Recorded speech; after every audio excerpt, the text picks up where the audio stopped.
supposed to? I know, he reassured her. Your halo is untarnished. So why have they all turned against me, she murmured. Aren't I allowed a life? Not if I am in it, he sighed. I seem to ruin anything I touch. You haven't touched me, she mumbled. He managed a smile. Wouldn't dare, milady, not if I like having two hands. She lifted her head, her eyes red and cheeks damp. I trust you, she said with a small smile. And the last shreds of my rep go up in smoke, he sighed, then ghosted a kiss on her forehead and shoved himself to his feet, slamming his crutch on the table. Every eye turned to him. Listen to me, he shouted as every eye turned to him. He glared at them. Most of you know me. I'm Hiccup Haddock. The Hiccup Haddock. Generally considered a pest or possibly the greatest enemy to civilization ever, dependent on who you talk to. We know who you are, Lila called in a bored voice. He glared at her furiously and she shut up. And you all know Astrid Horferson, your class president. Our class president, he continued firmly. She was chosen because she is smart, organized, caring, disciplined, decent, and kind. She commands respect for who she is. And she hasn't changed who she is one iota. But I hear that someone has started a petition to remove her as president. Why? There was silence as he turned to glare at Lila, Savannah and Rayleigh. They huffed. She doesn't represent us, Lila sneered. In what way? Hiccup demanded furiously. The girl gave a nasty smirk. She's going out with you, she spat. Hiccup swung away, rotating to glare at the rest of the canteen. So going out with whoever you choose carries a penalty, he asked. You want to remove her from her post which she is performing without any flaw just because she's chosen to go out with all this raw Vikingness. He gestured to himself with a smirk to a ripple of laughter. You're nobody. Savannah sneered. I'm somebody, he corrected her. We all are. I'm just not popular. I'm not a jock or an athlete. I'm not a trendy girl or a brainless bimbo who can't even spell her own name rightly. I'm not a nerd or a dancer or a musician or anything you may consider valuable. I'm not good looking or built. But I am a person and I am as much a student here as you. I have the same rights as you and the same responsibilities. Now look around this room and tell me how many of these other students you consider nobodies, Lila. Because you think someone is worthless if they aren't you or your little clique of friends. I want to know on what basis you have any right to decide who is worthwhile. She blushed under his intense glare. Well, obviously, I'm pretty, popular, trend-setting, smart. Stupid, selfish, conceited, judgmental, vicious, sharp-tongued and spiteful, Hiccup told her brutally. You are everything that's wrong here. Well, at least I didn't turn in my friends, she screeched. I never did, he argued calmly, but they turned on me anyway. And look, you turned on your friends, trying to undermine Astrid because you're jealous that she is popular and respected. Why should you care who she goes out with? She has never changed, but you have. And all you have done is behaved with utter contempt for her and for everyone else. And who would replace her? You. Can you organize a prom? Chair student council. Will you help students in difficulty? Will you intercede if someone is being treated unfairly? Or would you just sit around giving orders and demanding obedience? We've already got someone like that, our principal. Is that what you want, Lila? He turned to the room. Is that what you all want? No. Heather, Anna, Helga, Cammy and Ruffnut shouted. Snotlout and Fishlegs were shaking their heads and Olaf and Damien shouted no, as well. Hiccup swept his emerald glare over the room. Then stop persecuting Astrid, he growled. You all have a choice who you like and don't pick on people just because of who they want to be with. You only live once, don't waste your time being so small-minded. He paused and gave a smirk. Or you'll end up like Lila, brainless, spiteful and cruel. And the next person who doesn't meet her insane ideals may be you. Do you want her telling you who you can go out with? Who you can like or befriend? Do you want someone so stupid she thinks Eric the Red was a pop star and Hamish the First was a haggis farmer as your president and judging you? The canteen burst out in laughter and Lila's face scorched red in embarrassment and anger. How dare you, she screeched. And I said Hamish the Second anyway. The laughter was even louder and fingers were pointing at her. Tears were running down Heather's face and she clung to fish legs. Savannah stared at her. "I thought you fished for haggis," she said loudly, and the canteen collapsed in hysterical laughter. "What?" Lila rose angrily. "We're going," she announced to gales of laughter. "You'll all be sorry. Come on, save." "But what's wrong? Why is everyone laughing?" Savannah asked, confused, getting up and following Savannah. Hiccup slumped to sit by Astrid, who was trying not to laugh but failing. He turned to her with a smile. "Better?" he asked. She gently kissed his cheek. "My hero," she murmured. Tough Nut high-fived Hiccup and the auburn-haired boy nodded, accepting the gesture. "Awesome speech, dude," he commented. "And I think they've listened to you." A group of girls started towards Astrid, looking sheepish and offering apologies, which she graciously accepted, turning away from her boyfriend and chatting with them easily. He smiled as more students came forward and apologized for the way they had treated her. Lila's name was mentioned numerous times and Hiccup gave a sigh. That was the easy part, he told Tough. The harder part will be seeing Mr. Grimborn. Chapter 75, Grim. Chapter text. He knew the next part of his mission was going to be far harder because he was facing someone who wasn't a relative, a brainless self-absorbed school bitch or a muscles for brains dagger follower. Mr. Grimborn was the smartest and coldest teacher in the school, a man who could probably see through walls and sense BS at 1,000 paces. And he never backed down, so the only option was to trap him, because Hiccup wouldn't let him persecute Astrid as he had been persecuted himself. He slipped his escorts and headed for the teacher's lounge before his courage evaporated, his heart in his throat. He paused, checked his phone and got ready, then knocked on the door and asked for the teacher. Mr. Grimborn slowly emerged, his cold brown eyes assessing the wary shape facing him. "Why are you here, Haddock?" he asked smoothly. Hiccup faced him seriously and swallowed. "I want to talk about Astrid Horferson," he said. Mr. Grimborn smiled, an expression that didn't reach his eyes. "Ah, the lovely Miss Horferson," he commented. "Her last paper was most disappointing." Hiccup took a deep breath. "We both know it was much better than mine, and I got a B+," Hiccup told him seriously. "Why was her paper marked down?" "I'm impressed," Mr. Grimborn said, his tone hardening. "I wasn't aware you also had a degree in Middle Viking history." "Congratulations," Hiccup replied too quickly. "I've done enough to know that work deserved more than a bare pass." "And yet AC is all she gets, or is going to get," the teacher told him coolly. Hiccup stared at him in shock. "You mean you're going to mark her down, no matter how excellent her work is, because Alvin wants to get back at me?" Hiccup asked, his heart sinking. Mr. Grimborn's cold eyes narrowed. "I can't think why he would bother," he said. "You are just a troublemaker. Maybe you could behave like a professional and mark the work submitted, not what Alvin tells you to do." Hiccup said wearily. "He's in charge, and if Miss Horferson is so stupid as to throw her lot in with you, then she deserves to be treated like the fool she is," he snapped. Hiccup stared at him. "Reconsider," he said softly. "She doesn't deserve this. You know, I'll decide what mark she gets." "But you don't. Alvin does." Hiccup snapped. "He's in charge, not you." Grimborn growled. "And I'll do what he tells me to. So your little friend can kiss her grades goodbye, no matter how much you whine." "You know this won't go away," Hiccup said. "She actually had people who care for her and will fight for her. Unlike you, I think, Mr. Haddock," the teacher sneered. "I doubt anyone cares enough about you to intercede." Hiccup flinched.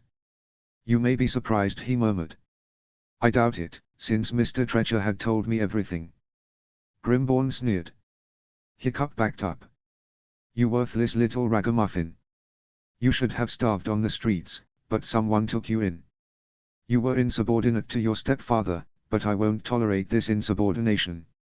You are expelled from my class."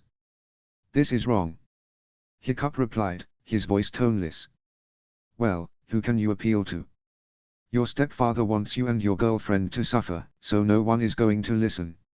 He paused and turned back to the door.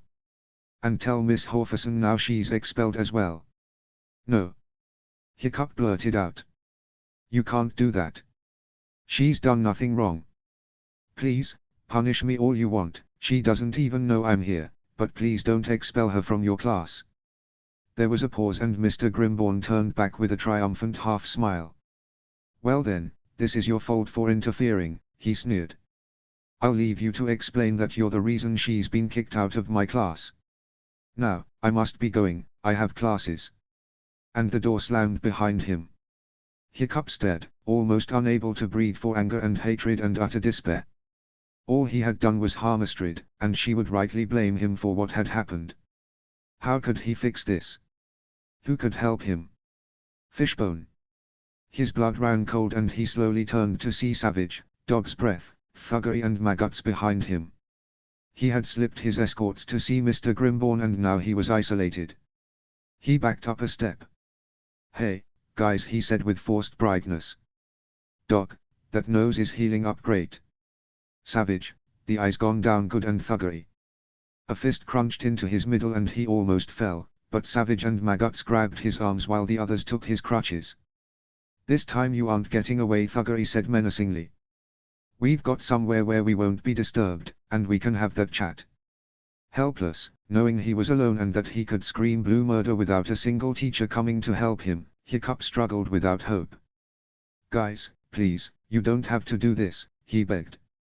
Thuggery gave a nasty smile. Oh, but I think we do, he smirked as they dragged him away. Oh.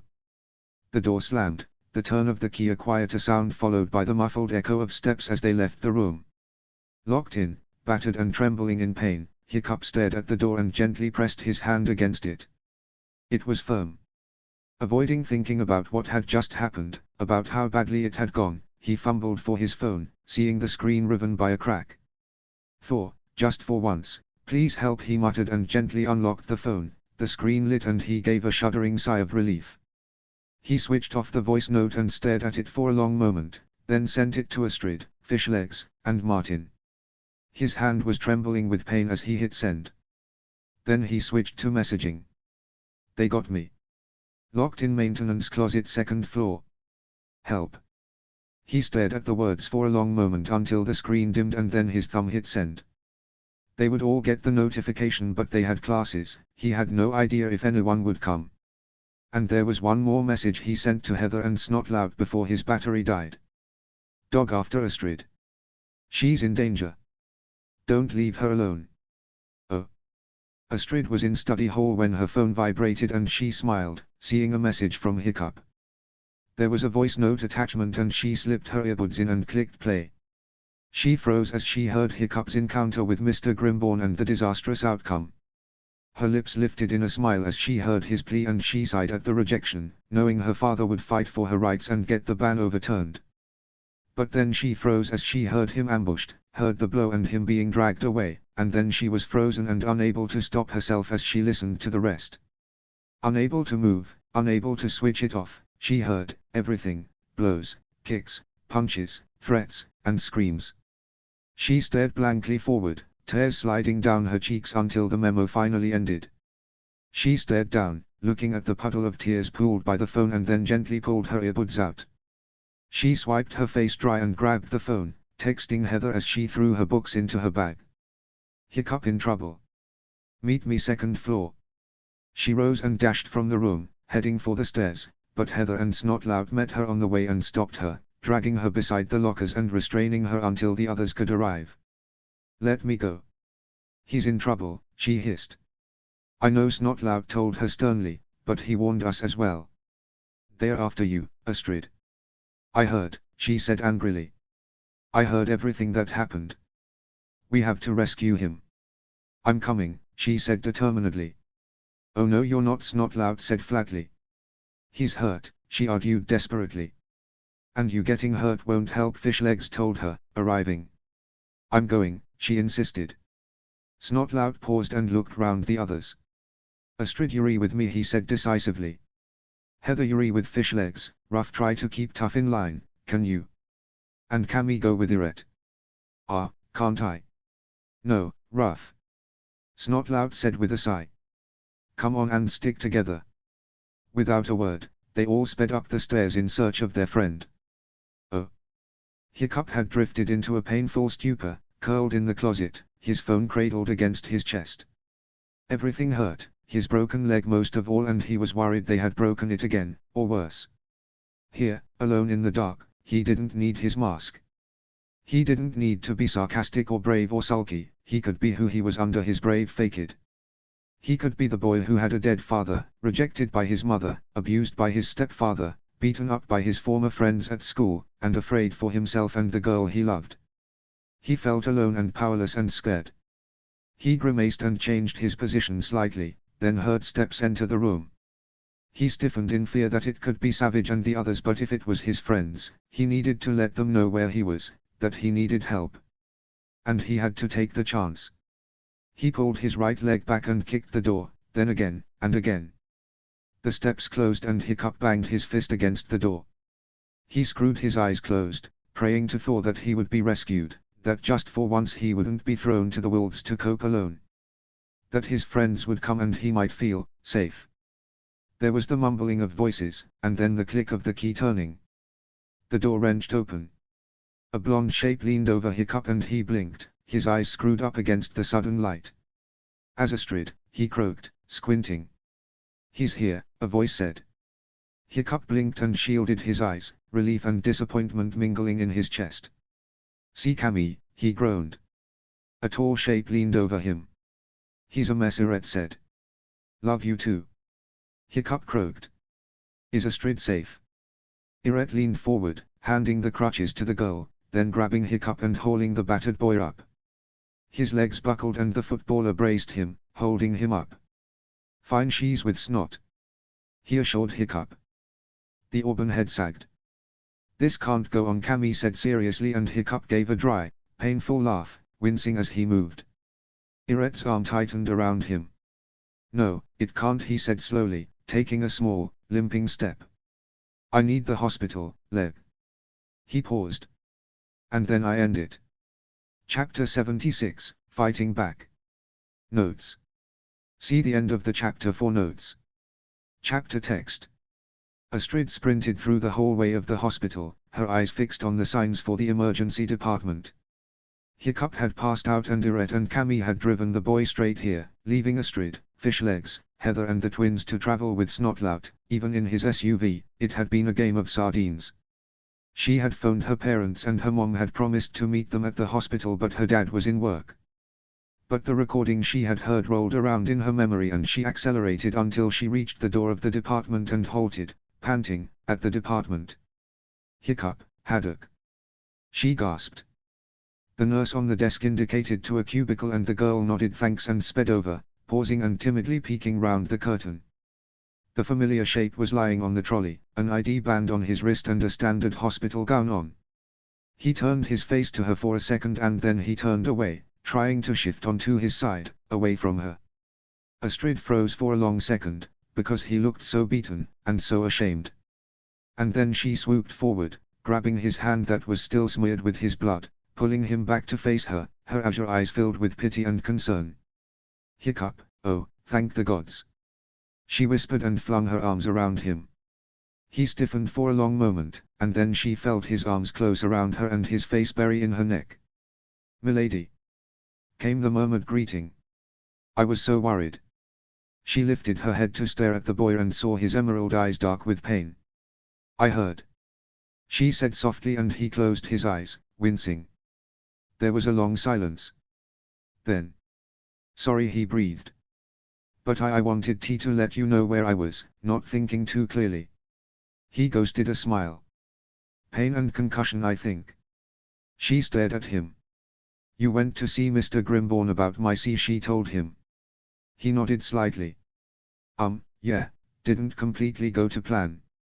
"And you lost your escorts, you muttonhead." "Would a muttonhead record the conversation as proof?" Hiccup asked her thickly. She stared at him. "For what?" she asked. There was pause and he grimaced. "Know what, who?" he managed thickly. "Your dad. He'll know what to do." He managed a small smile and beckoned her close. She smiled and pressed her lips onto his, feeling the splits from the blows he had taken. His hand stroked her cheek, holding her close until they had to break for air. Both started as the curtain was pulled back and the doctor entered. He was a youngish man with thick blonde hair and bright grey eyes which twinkled as they alighted on the two anxious-looking teens, clearly just kissing. "You'll live," he smiled. "And your leg is very badly bruised, but there's been no more damage and no displacement of the fractures." "Thank Thor," Hiccup murmured. "But the police want to talk to you," the doctor told him gravely. "This was a serious assault, Hiccup." The boy nodded, his hand closing around Astrid's and latching onto her. She could feel the tremble in his grasp and knew he would have to relive the attack for the cops, but his next words made her immensely proud of him. "I want to talk to them," he said slowly. "About the assault, who did it and who else is making threats against me and my girlfriend." And then he paused. "And your records show that when I was first admitted, there were a lot of scars on my body from child abuse." He swallowed. "I want to talk to the police about them as well. It's time." "Time's up, Alvin." "Oh." The man sat forward, sliding the workbooks back across the desk to Martin Horferson. "Very crude," he commented. He was a heavy-set man with hooded grey eyes and thinning brown hair. "I engaged several registered specialist teachers to check, and the undermarking is obvious with the mathematics paper, though interestingly, the male's papers have been consistently undermarked for months. Same for the English, history, physics. Your daughter's papers show signs of undermarking for the last 2 weeks." Since she revealed her friendship with the boy, Martin mused. "The boy's marks are at least 10% lowered for all subjects, meaning his final grades should be at least 1 grade higher. This is deliberate, but I would need other students' books for comparison." He sighed. "They may just be a really tight bunch of markers." "And your instincts?" Martin asked. "They were fair to your daughter until after Snoggletog, and the marks were as expected," the man said. "But your daughter is extremely intelligent and her work is exceptional. I would really need more work for comparison." "I'll have Astrid obtain her friend's books for your analysis," Martin said, making a note. He paused and stared at the man. "Deliberate?" "Certainly cultural," the man confirmed. "This is a calculated effort to ensure the boy underachieves, and your girl seems to be their next target." Martin locked eyes with the man. "Is this enough proof?" he asked. The man paused, then shook his head. "On its own, no," he admitted in a frustrated voice. "But we need to fully investigate this. The school board will have to know and intercede. This is frankly scandalous." Martin's eyes flicked to the incoming text and he frowned. He raised a finger and flicked the voice note on. The two men listened to Hiccup's encounter with Mr. Grimborn, and his effective confession caused both men to stare at one another. Martin was about to stop the recording, when he heard Hiccup ambushed. He forced himself to pause the note at the sounds of the boy being dragged away and conclude his business, though he felt a surge of concern for the boy's safety. "And now?" he asked his agent. The heavy-set man nodded. "With this as well, yes." "Oh." Hiccup was exhausted after he finished with the cops and lay back, his eyes fluttering closed. Astrid had remained with him throughout, her hand locked on his, and she had felt him clutch at her fearfully as he related portions of his tale. The cops had been shocked and horrified at the tales of his abuse at Alvin's hands, and they had been very concerned about his attack by Dager's gang in school. Hiccup had stressed that he was also worried about the safety of Astrid and her parents from Oswald's friends in the Berserkers. He had managed to supply names, and the cops had contacted the station and headed out urgently to check the Horferson home and look for them, while other men had been sent to arrest the boys who had attacked Hiccup. Hiccup had quietly played the voice memo, which had detailed the whole of the assault and had recorded the threats they had made against him, and especially against Astrid. "You liked this, did you?" Dog had growled, accompanied by the sounds of a punch and a faint groan from Hiccup, followed by a pained cough. The boy had closed his eyes, shaking his head, and his grip had tightened on Astrid's. "I'm sorry," he whispered as the recording continued. She wrapped her arms around him. "I'm gonna find your pretty little girlfriend and do this to her, at the very least," Dog snarled. "You stopped me from having her before, maybe we can make you watch when I F." The cop's eyes widened at the threat and they stared at Hiccup. He was trembling. Astrid stared at him, beaten and battered and in pain, but doing this to protect her. He swallowed and his eyes swung up to meet hers, so she leaned forward and kissed him. "It's okay," she whispered. "You saved me then." Your parents may find out, he murmured thickly. She ran her fingers through his hair, resting her forehead against his. If it happens, she sighed. You're in danger because of me, he whispered. You're in trouble because you saved me, all those months back, she reminded him. It's okay. Family services will want to talk with you, hiccuped the officer said, and the boy nodded. I'm staying with the Horfusons, Astrid's parents. He said, a note of worry entering his voice. Please, don't take me away from them. He looked despairingly at Astrid, and then the curtain moved aside. Officers, my husband and I are very happy in keeping Hiccup living with us, Ingrid said, arriving, her eyes flicking over the patient. Her face fell in shock as she saw his awful injuries. Gods! Oh, Hiccup! He swallowed and looked embarrassed. Sorry, Mrs. H, he mumbled, blushing. But she moved to his other side, gave her daughter a quick look, then took his hand. With a very maternal look, she stroked his hair, then kissed his forehead. It's okay, Hiccup, she assured him. We won't let you be taken away. Your home is with us for as long as you want it. We promised, and I really think my daughter would kill us if we let you go. She released his hand and turned to the cops. I am happy to speak to family services and sign whatever papers are required so that Hiccup can officially be our foster son, so there can be no question about where he lives or who is responsible for him. He needs safety and security, and we want to provide it. Astrid stared at her with relief and gratitude. Mom, she said softly, thanks. Ingrid smiled and beckoned the cops out of the cubicle to continue the conversation and check what Hiccup had told them. As soon as she was gone, Astrid stared at Hiccup. Will that make you my brother? She asked him teasingly. He groaned. Oh gods, that would be complicated, he muttered. She burst out laughing and swatted him on the shoulder. He groaned. Careful, milady. I'm not sure there's much of me that's not bruised right now. She gave an apologetic look and he sighed. He lifted his left hand and waved his pinky. This bit maybe. She gave him a small grin and kissed his finger. His eyes widened and he gave a small smirk. He pointed to his right shoulder and she ghosted a small kiss there as well. Anywhere else? She asked him with a playful expression. He paused, then pointed to his mouth. This bit isn't too bad. He murmured as she lunged forward and kissed him deeply. Time stood still for a long moment, and he sighed in happiness as they broke apart. No, it isn't, she agreed, carefully clambering onto the trolley by him. He scooched over a little so she could lie alongside him. His eyes widened. I must definitely have concussion. He muttered. She wrapped her arms around him and he cautiously embraced her, resting his head against hers.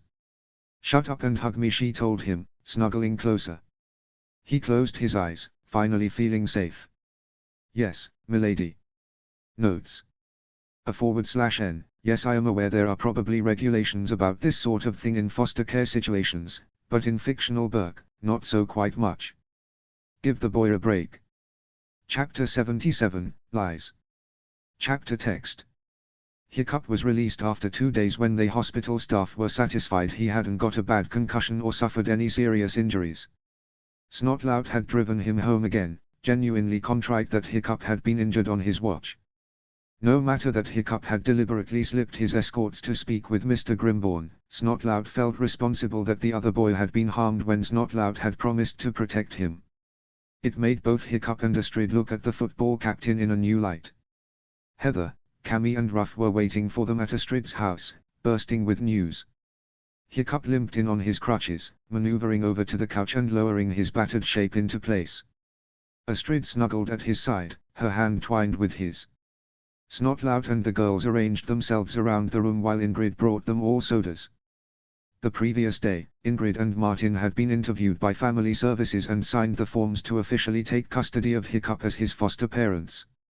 Astrid had been overjoyed when they had told her, and when Martin had arrived at the hospital with Ingrid to tell Hiccup, the boy had been quiet for a long moment, staring at the wall and blinking rapidly. Then he had turned back to the Horfusons and he had nodded. Thank you, he had said brokenly, his eyes shining. Ingrid had immediately gone to hug him, seeing him struggling, and he had buried his face in her shoulder, shaking. He had been more astonished when Martin had wrapped his arms around both, enclosing them in a powerful, protective hug.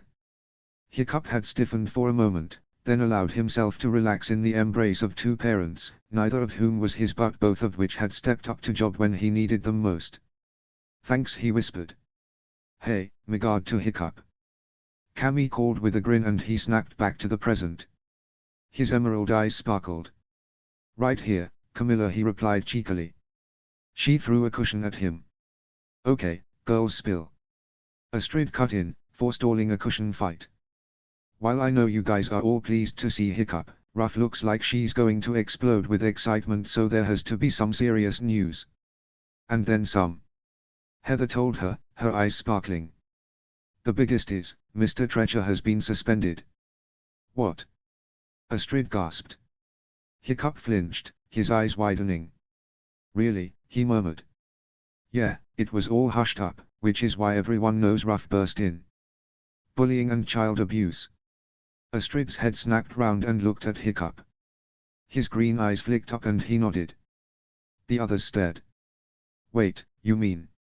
Snotlout realized, staring at Hiccup. "You? But how?" "Alvin Treacher is my stepfather," he admitted quietly. Snotlout's jaw dropped and his mouth worked soundlessly.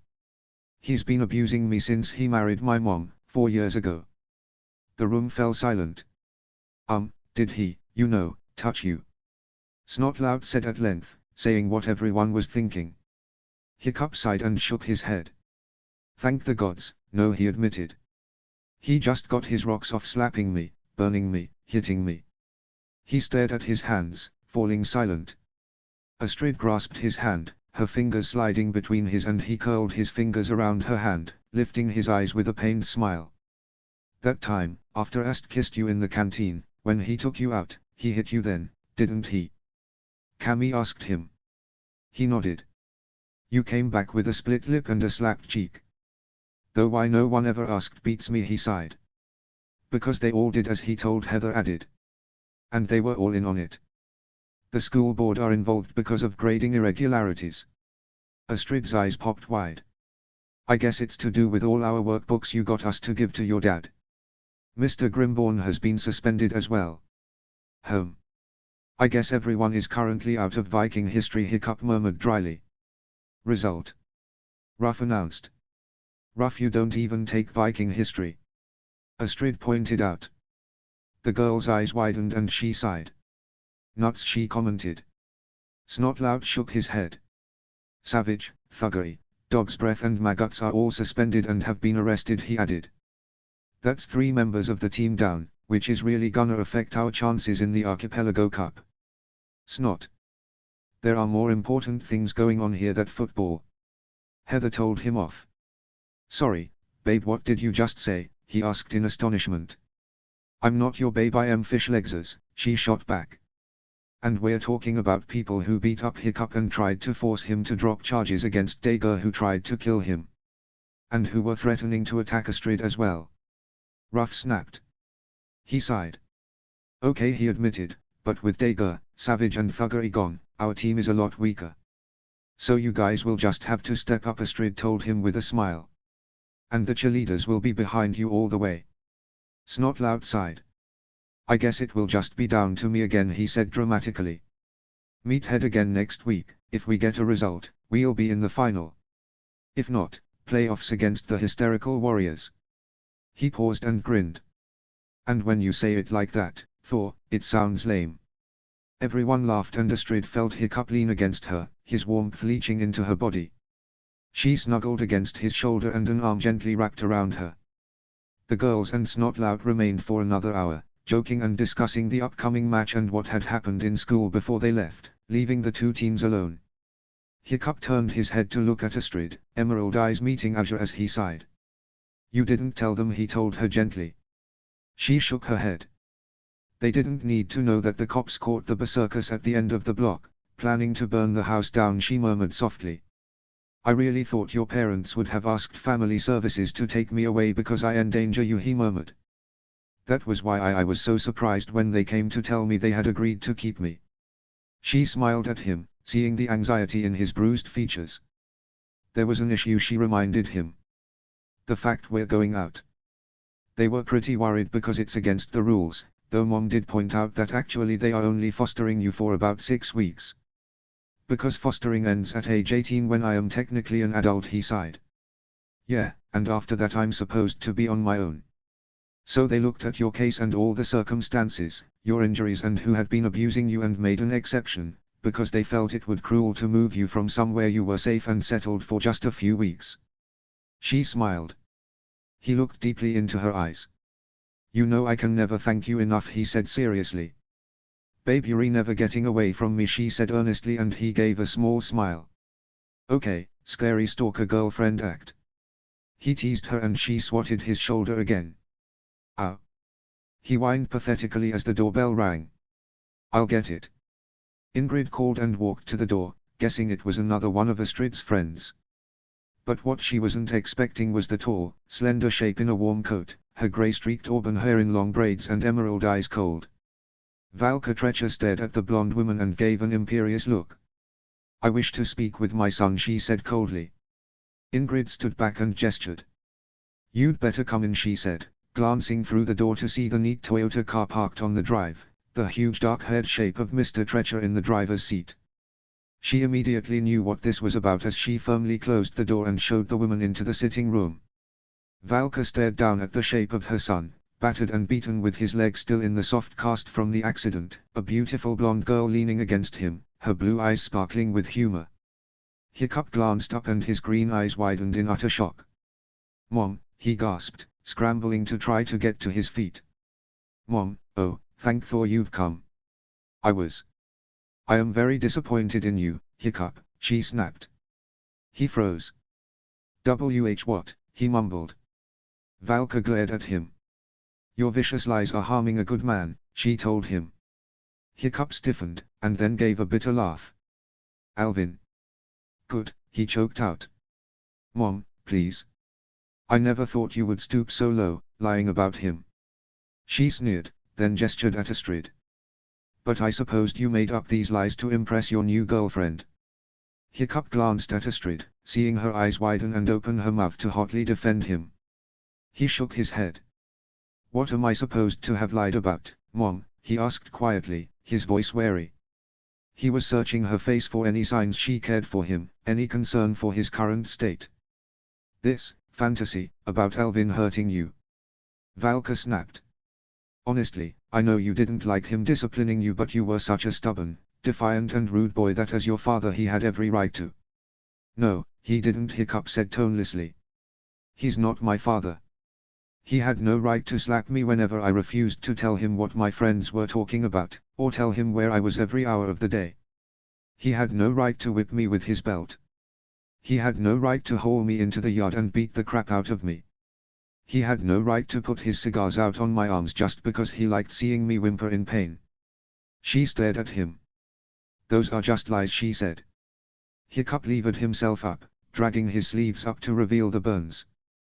Then he half turned and dragged his top up, revealing the scars across his back. Are those lies? He asked pointedly. He stared into her eyes. He was her height now, and meeting the exact match of his own eyes was something he had dreamed of, but this meeting was more of a nightmare. You are just jealous that I chose my husband over my spiteful and troublemaking son, she snapped. You didn't answer me, he told her sternly. Are these scars lies? Do you remember when he beat me, Mom? Do you remember that night when I was brought home and when you were sent upstairs while I was thrown out onto the yard, beaten and thrown out into the freezing night? When you looked through the window, then turned away and pulled the curtain to, leaving him to beat me without a single word of protest from my own mother. You know, it's been very difficult to even like you, let alone love you the last few years, Valka said devastatingly. I want you to retract these lies and leave my husband alone.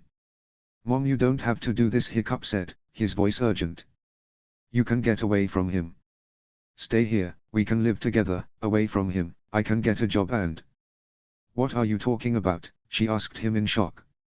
Mom, you don't have to be afraid of him anymore. Hiccup began, but she began to laugh at him, shocked at his words.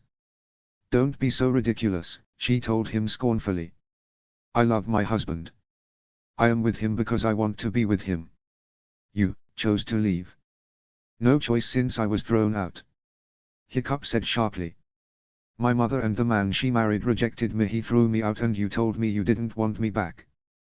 But I clung on to the hope you might still love me, Mom, because I am your son and I love you. I offered to come home, to endure whatever he wanted to do, and you know what he does to me, no matter how much you deny it. You see. All you do is argue and stress me out, Hiccup, she snapped. He flinched. And yet you are supposed to be my mother, he told her in a defeated voice. I know my father loved you with all his heart until the day he died. And I promised to protect you, but you rejected me, you sent me away. You turned away. I still love you, Mom, but didn't you even worry when the hospital phoned after Snoggletog and said I'd been in an accident? I could have died. I nearly lost my foot. I underwent 2 surgeries. And all you said was wrong number when Mrs. Horferson called you, and when I did as well. Mom, look at me. She glared at him. Which one of us is lying, he asked her sadly. I endured years of hell just to be with you. You know Alvin is abusive, he's hit you as well. He controls you, every second of the day. I'll bet he's in the car now, sitting outside because he would never let you go out on your own. I bet he's been feeding you lies about how I've just made up all the allegations against him, that he's really a good and caring man. But Mom, when I was brought in after the accident, the hospital found my scars and they knew straight away. They know these things. The cops were furious when they read the medical report. I said nothing, but my injuries said it all. The damage doesn't lie, but Alvin does. In the end, I had to tell, because he was starting to target Astrid as well, and I would never let anything happen to her. Alvin lied, Mom. And now, so have you. Please, Mom, believe me. Please tell me that you care about me. That you're still my mom. She stared at him, her eyes momentarily softening as she read the desperate plea in his face and voice. Then they closed down. You're lying, she condemned him. You're a vicious troublemaker. I never want to see you again. She turned to the door. I hope you're happy with your choice. As of now, you are not my son. And with that and a slam of the door, she was gone. There was a long moment where the sound of the car pulling away was audible, and then Hiccup bent forward, his arms thrown across his face and whole body shaking with grief. Astrid raced to his side, wrapping her arms around his devastated, trembling shape. Dad, I'm so sorry. He whispered. I lost her. Chapter 78, One of the Gang. Chapter text. Heartbroken and in shock, Hiccup didn't speak for the rest of the afternoon, remaining silent on the couch, staring at the wall. Astrid had sat by him, holding his hand and feeling him trembling. She had been shocked by his mom's devastating pronouncement and the coldness with which she had spoken to him. She knew she would have been utterly crushed if her own mom had been so distant and hostile, and it seemed Valka's rejection had broken her son. In the end, despite Martin's protestations, Toothless had been brought into the sitting room and had finally got through to the boy by whining pathetically. Hiccup had blinked and finally leaned forward, tussling the ears and sighing. Yeah, but, I guess I just don't deserve to be loved, he murmured, and then flinched as Astrid fist firmly met his shoulder. You donkey, she told him shortly. You are loved. He shook his head. Actually, I don't think I am, he said quietly. By me, she told him firmly, and he looked up at her sharply. By me, Hiccup. I love you. His emerald eyes widened and he gasped. Oh Thor, your father will kill me, he said quickly. Astrid collapsed on the couch, laughing. Technically, he's your father for the next few weeks, she giggled. Again creepy in a living in the middle of nowhere marrying your sister sort of way, he said sarcastically. I think my brain may melt getting my head around this. Can I just carry on calling him Mr. H? Martin will suffice, the man said, entering the sitting room. Ingrid told me what happened. Are you okay, son? He asked. Hiccup stared at him and shook his head. No, he admitted. Not sure I will be for a while either. I made a promise to protect Mom and I seem to have utterly failed. She's with Alvin, and she won't even see me. He swallowed, his eyes shining with unshed tears. He hadn't wept, just run over the conversation 1,000 times, searching for any way he could ever have hoped to reach a different outcome and keep his mother. Hiccup, you know you are welcome here with us as long as you want, Martin reassured him. And I want you to stay. Just, make sure Toothless is back in the kitchen after dinner, okay? Hiccup nodded with a wan smile. Yes, sir, he said as Toothless switched on his puppy eyes and Martin groaned. That dog. He groaned. I'll order him to stop being cute, sir, Hiccup said with a small smile. Though he doesn't really listen to me either. Martin left the room with a snort, muttering something which sounded very much like "sounds like a daughter of mine." Oh. At the end of the week, the team was heading for Meathead via the long bridge across the straits. Hiccup had resigned himself to being alone at home on Friday evening as the team and cheerleaders headed out, but he was in for a shock on Friday, when Astrid presented him with a small rucksack as they scrambled into Snot's car on the way to school. Hiccup stared at it and investigated, finding a thick packet of sandwiches, a large Berk Vikings football shirt and traditional Horned Viking helmet. His emerald eyes flicked up in shock. Astrid, he asked. You're coming, she said firmly. I what? He exclaimed. She laughed. I'm not leaving you behind, she told him. Last time I lost sight of you. She paused and he nodded, hearing the inflection in her voice. She hadn't spoken about it, but he knew that she had been horrified at his injuries. And worse, she had heard the whole recording of the beating. It's okay, he said. Not sure the team will be overjoyed though. I'm the reason you're down 3 players. Actually, they're the reason we're down, Snotlout said briskly. They had a choice. They made the wrong one, and we'll be taking the junior team along with us, so you won't be the only supporter. He paused. In fact, I may make you motivation. Hiccup sighed. Let me guess, do it for the poor crippled kid, right? Hey, whatever works. Snotlout said cheerily, missing the sarcasm. That and the fact you're going out with our cheerleading captain means you're one of the gang. So after school, come to the bus and we'll go kick some Meathead butt. He found himself ridiculously anxious as he arrived at the bus, already changed into his Vikings football shirt over his clothes. It was so large it was still loose. He wound his scarf around his neck, pulled his coat over the shirt, he would proudly wear it once there, and levered himself on, using his crutches carefully. He couldn't sit with Astrid on the way there, because she and the other cheerleaders were in conference with cheerleading coach Bergstrom, while senior football coach Rokeby was firing up the team aided by Snotlout, in his full kit.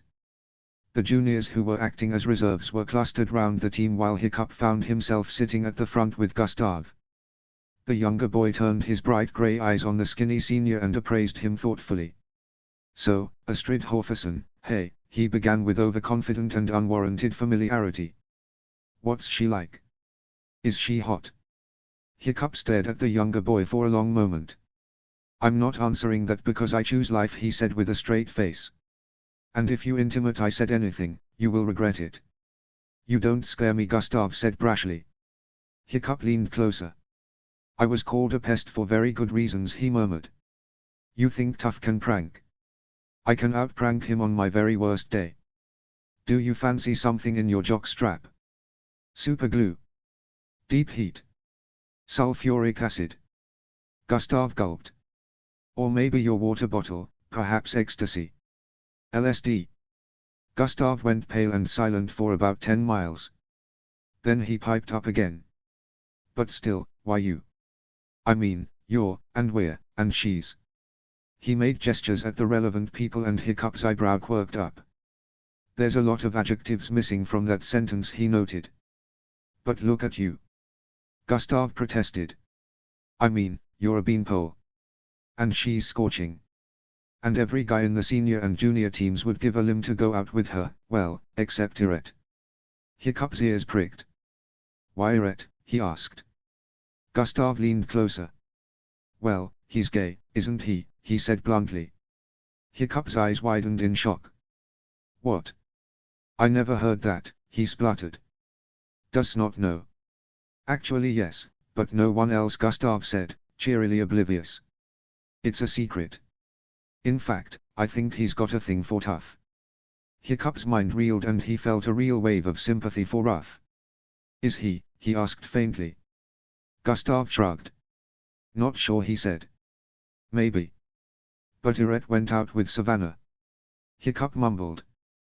Camouflage. Gustav said confidently. I mean, no one in his right mind would actually go out with Savannah. Rocks are more interesting. Hiccup rested his head back on the headrest of the seat and sighed. Awkward, he mumbled. Do you know the chants? Gustav asked him. Hiccup blinked. Imagine that until Snoggletalk, I would have clawed my eyes out with a fork before coming on this bus. He said sarcastically. Gustav leaned closer. Okay, in that case, consider this a crash course. He began. Hiccup sighed. I reckon I've had far more than my share of crashes recently, but anyway, here we go. He muttered. Oh. Once they arrived, the bus was surrounded by baying Meathead fans and Hiccup felt a thrill of anxiety, but he knew he was with the team and coaches, and he was there for Astrid. So he shed his coat, wrapped a Viking's scarf around his usual scarf and jammed the Viking helmet on his head, his unruly auburn hair sticking out wildly under the helmet. Gustav swatted his shoulder. We get off first, he hissed as the junior team surged for the steps. Hiccup followed nimbly, following them to jeers. Look, the hooligans can only round up a cripple for their team. Hiccup glanced up as the cheerleaders descended and he turned back to the sneering Meathead. Well, I'm Limpy the Viking, the team mascot, he said sarcastically. And I'm here because we don't even need to have all four limbs to beat your sorry Meathead asses. There was a chorus of boos as he grinned at them. Go Vikings, he added. Go Vikings, the cheerleaders shouted behind him, bouncing up and down and waving their pom-poms. Way to rile up the crowd, Babe, Astrid murmured, winking. Just getting them warmed up for you, milady, he grinned back. She shook her head. BRK. Go Vikings, she shouted and cartwheeled, crisscrossing with the others as they formed an honor guard.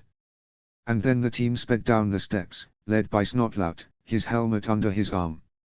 He winked to Astrid and nodded to Hiccup, gathering the team round. Tuff came up to Hiccup, his fist raised, and the boy cringed back, but Tuff winked.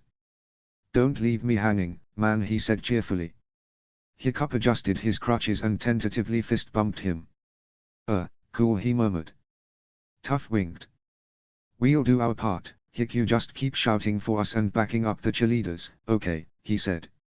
Hiccup nodded, still wary at apparently being accepted. Limpy the Viking, awesome. Tuff muttered as he ran off after the rest of the team. Hiccup was stationed by the cheerleaders and coaches and did his best to shout for the Vikings and jeer at the Meatheads. Astrid and her girls danced, tumbled and shouted their throats sore, and Hiccup began chants for all the team. Snotlout. Snotlout. Oi. Oi. Oi, seemed to work really well and inspired the captain score 3 times in very quick succession. Son of an Eret. Thorsten Power. Fish. Fish. We need fish, also rang around the stadium, and Hiccup took to whirling his helmet round on the top of one of his crutches. Gustav was jumping up and down in excitement as the team pulled 10 points ahead, and kept on motoring. At the end of the game, it was a crushing 14-point Viking victory. The Meathead team and coaches were gracious in defeat and invited the Vikings to stay for a meal, but the weather was forecast to deteriorate, so Coach Rokeby thanked them but declined. The guys zoomed back onto the coach and Hiccup was last this time, finding the only unoccupied seat close to the back, but no sign of Astrid. He turned in shock and anxiety, and almost ran into her as she pulled him into the seat by her side. She grinned. Well, that went well, she said as she snuggled against him. He wrapped his arm around her and felt her relax against him. And you were awesome, babe. He glanced at her. It had been sort of nice to be part of something, instead of sneering from the outside, though he had managed to get in enough snooky comments at the Meatheads to satisfy his sense of sarcasm for the evening. Well, you were sensational, he managed. I mean, wow. I didn't even know you could bend that way, and... She smirked and kissed him on the cheek. I think Snotlout liked his chant, she murmured. He's been planning to keep it as a war cry forever. Oh joy, Hiccup muttered. I may yet be lynched for that. Almost certainly, she smiled. And the team responded to hearing their names. It totally fired them up. He kissed her cheek gently. I was supporting you, supporting the team, he admitted. You are beautiful and amazing, and gods, I felt like the luckiest man there knowing I have the privilege of being your friend. She stared up into his kind and proud emerald eyes and smiled. I love you, he murmured. She opened her mouth, then paused and looked up as Irette stood by them. Hiccup glanced up at him and sighed. Hi, Irette, great game. He murmured. The tall, black-haired football player smiled and leaned close to him. Thanks for the chance, he said and sighed. And I'd appreciate you keeping what Gustav said quiet, he's not the most discreet. Hiccup rolled his eyes. Yup, proof, if any, that he is Minas not loud. He commented. It's okay, Irette. I kept my own secret for years, until I had to give it up to protect Astrid. Then he paused. But take the time to talk to Ruff, will you? If she hears it from you, if you're honest with her, it will be kinder. He nodded thoughtfully and clapped Hiccup on the shoulder. He winked. Bear it in mind, he said with a grin and went back to the celebrating team. Astrid nuzzled against him and he wrapped his coat around her. What was that about? She asked tiredly. He smiled and kissed the top of her hair. A secret, nothing bad, but I promised to keep it, he admitted. She smiled. You're not a bad guy, she murmured, snuggling her head into his shoulder. I try not to be, he told her and stole another small kiss. Now rest if you need to, milady. I'm not going anywhere. She smiled and closed her eyes. My favorite pillow, she murmured. Chapter 79, The End of Time. Notes. See the end of the chapter for notes. Chapter text. The cast and crutches went at the beginning of February and Hiccup resumed walking, initially with one arm crutch to help him, but he shed it after 3 days and limped around the school, glad to be back on his feet and marginally less obvious. But only marginally, because he was Astrid Horfuson's boyfriend, friend of the football team and the boy who got the principal suspended. Mr. Grimborn was reinstated after 2 weeks, but his marks were subject to external scrutiny. Astrid and Hiccup were readmitted to Viking history, but both were very wary in his presence and carefully sat together at the back, as far as they could get from the sinister man. For some reason, Mildew hadn't been suspended, but the older man knew he was subject to scrutiny as well and was contenting himself with extremely sarcastic remarks. An interim external principal, Mr. Johann, had been appointed, and suddenly school was not such a terrifying place for the auburn-haired boy. Hiccup was back working with Gobber and the man was grateful his best worker was back. Irette had been rehired while Hiccup was injured and had accepted that the auburn-haired boy was a much better mechanic than he was, so he had admitted he was willing to learn from Hiccup and improve his own skills. They still traveled from home to school with Snotlout because the boy was still worried about any lingering bad feeling towards the former bad boy, and he secretly liked having company on the journey. Astrid hadn't complained because Snotlout had stopped hitting on her and accepted that she was in a relationship with Hiccup. And Hiccup was racking his brains to try to find the perfect Valentine's gift for his girlfriend, though lack of funds and even greater lack of access to shops was hampering him. He had finally managed to nip into the mall and finally found a lovely bracelet of 2 fine interlinked chains interspersed with hearts that he had just afforded, then walked home. It was 2 days to go and he had his handmade Valentine's card already painted and ready for the girl he loved. The next day, he was at school when his phone buzzed and he frowned, seeing the number for the hospital.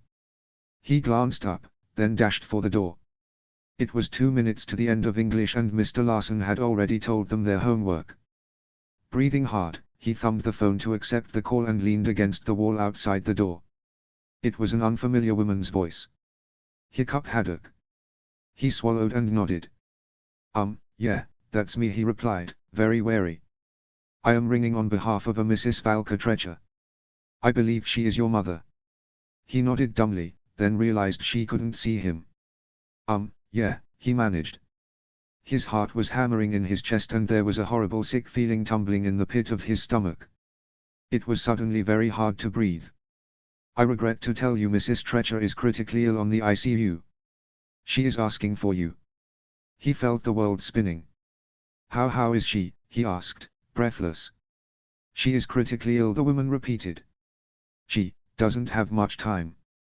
She rang off as the bell rang, the corridor exploding into noise and students pushing roughly past the motionless Hiccup. Numb, shocked, he went back into the class and grabbed his bag. Mr. Larson called him and he numbly stood there, his head down, taking the scolding for running out of class. The man finally asked him what was so important, and the boy lifted his head, desolate emerald eyes meeting the scornful expression. "My mother is dying in Burke General," he said, and left before the teacher could splutter a single word of apology or of empty platitude. He headed towards his locker, grabbing his coat and things and heading out. He grabbed his phone and texted Astrid and his friends, letting them know where he would be. He asked Astrid to let her parents know as he walked out into the freezing day and set out to walk to the hospital. He was frozen, his face numb and leg aching fiercely as he reached the building and headed to the familiar surroundings. He nodded to a couple of nurses there he knew from his own stay, then reported anxiously at the desk. "I've come to see Mrs. Valka Trecher, I'm her son," he murmured. The nurse Lindsay pointed to a side room. "Her husband is with her," she told him. He paused and his eyes hardened. "Can you at least tell me what's wrong with her?" he asked directly. "I know about her lung and heart conditions." A different, older nurse nodded. "It seems she's not been attending her appointments and stopped her steroids over a year and a half ago," she began. Hiccup nodded. "Al doesn't like them," he murmured. "Her respiratory function has really deteriorated, but it seems the pregnancy has really put a severe strain on her." Hiccup stared at her in utter horror, his mind reeling. "Pregnancy," he mumbled, eyes stricken. "Oh Thor, please no." The nurse looked at him very closely, reading his distress and shock. "I take it you didn't know the happy news," she said to him sympathetically. He shook his head, his face bitter. "How far?" he asked desperately. She couldn't, she knew, and yet he had persuaded her, and killed her. 3 months, the nurse told him, her hand resting gently on his shoulder. "I know it can be a surprise because she is much older and there is a big gap. Look, I know her heart condition means that she was told never to get pregnant after me," Hiccup said in a low voice. "She has pulmonary hypertension and idiopathic pulmonary fibrosis. She nearly died with me, and she was younger and the damage was so much less 18 years ago. Why on my God would she ignore what she knew unless?" His head turned to glare at the door. "Alvin." His voice dropped to a growl. The nurse grabbed him. "If you cause any trouble, you'll be escorted away by security and you'll never see her," she warned him in a low voice. But she gave this to the nurse and begged her to phone for you when her husband had stepped out to go to the bathroom. She had been ill for days, but he only brought her in when she collapsed.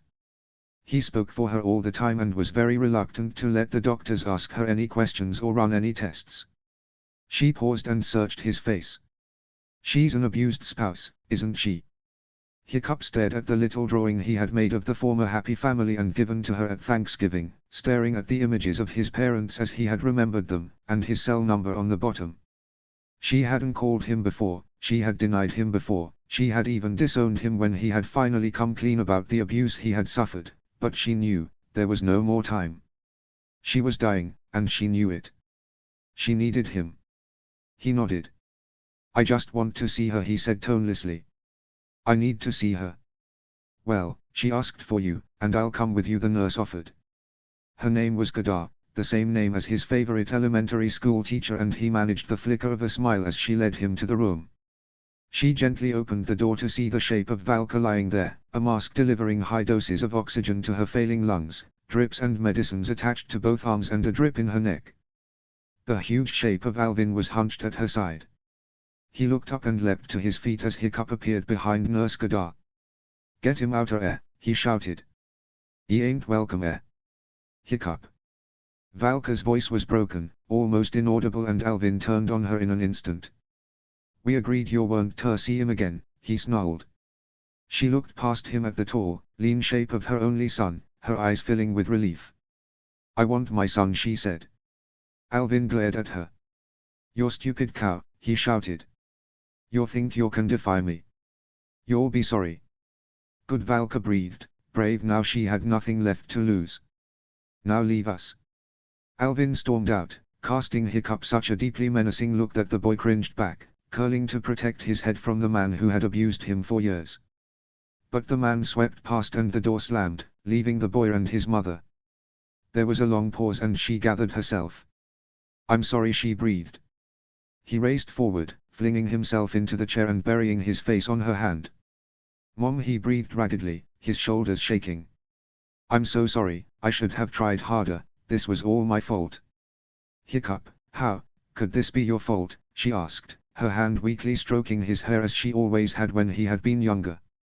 I made the choice, I was the one who was weak.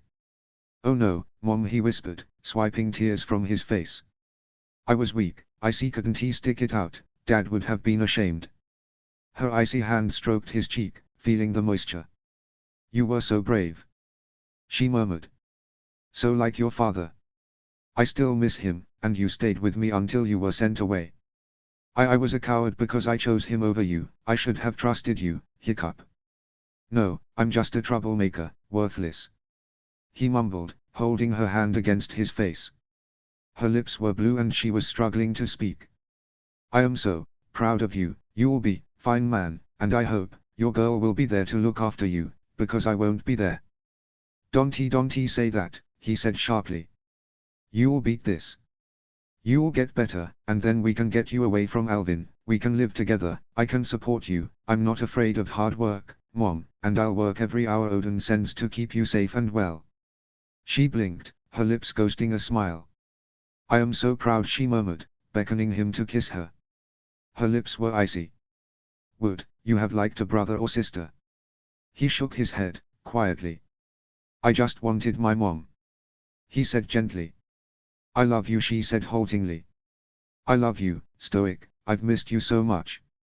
Her eyes started to flutter closed. He took her hand and kissed it, settling in the chair.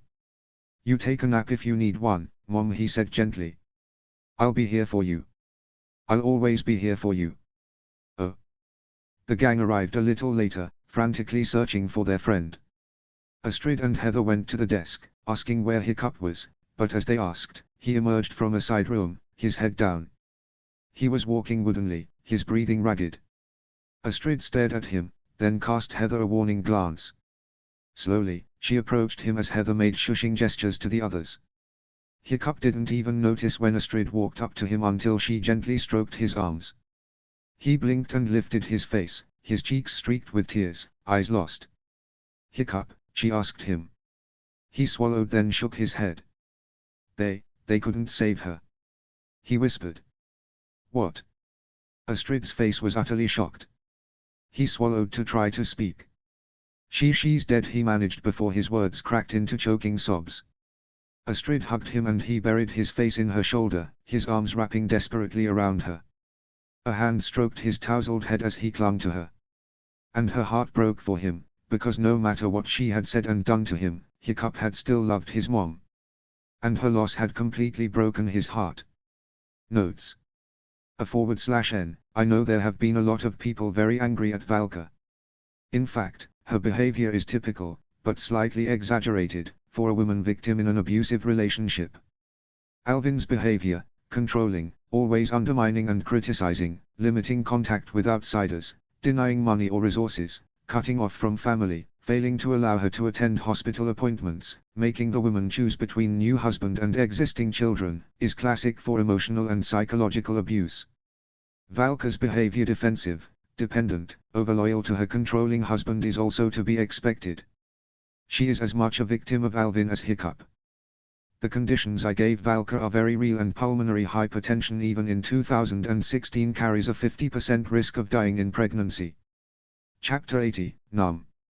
Chapter text. Astrid was immensely grateful when her mother arrived because Hiccup was utterly broken by his mother's death, and Alvin, in a final vicious blow, had removed himself as a contact and from any responsibility for Valka's final illness. Hiccup was landed with responsibility for her hospital bills and for arranging the undertaker and the funeral at a time when he was least able to cope. But Ingrid refused to let him deal with it alone and had sat by him, her arm around him and leaning close. I will help, she told him gently, but please tell me what you want, Hiccup. She's your mom and I know you want to do what's best for her. He nodded silently, his eyes still unfocused. Cremated, he murmured. She observed the old religion. I will get Dad's memorial inscribed with her name, but I know where she needs to go. I will do my final duty to her once things settle. Astrid took his hand and he raised her hand to his lips. I know, milady. But I know where she would want to rest and I can't go there now.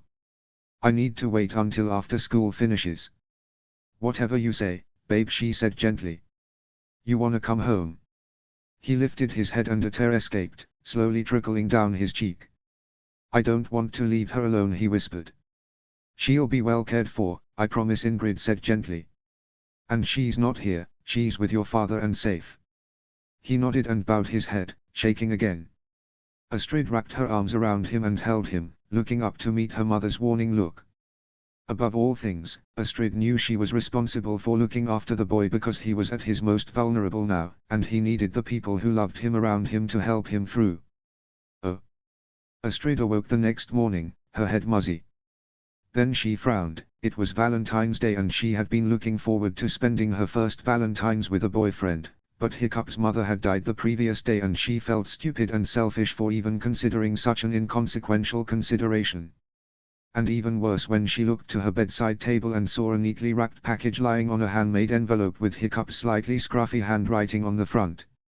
She sat up, ran her hands through her messed up hair and stared at the gifts, then gently lifted the envelope and opened it, seeing a beautifully painted picture of Astrid in a heart-shaped border, with the legend Miss Perfect written underneath.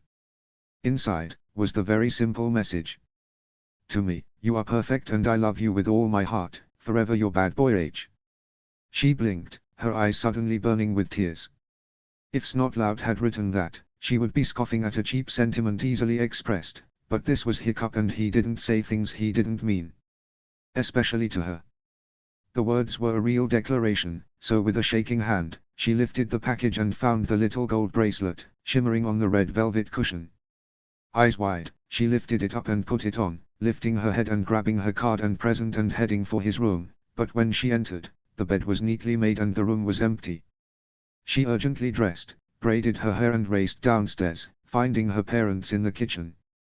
It was Saturday and they were relaxing. "Where's Hiccup?" she asked urgently. Ingrid gave a sad smile.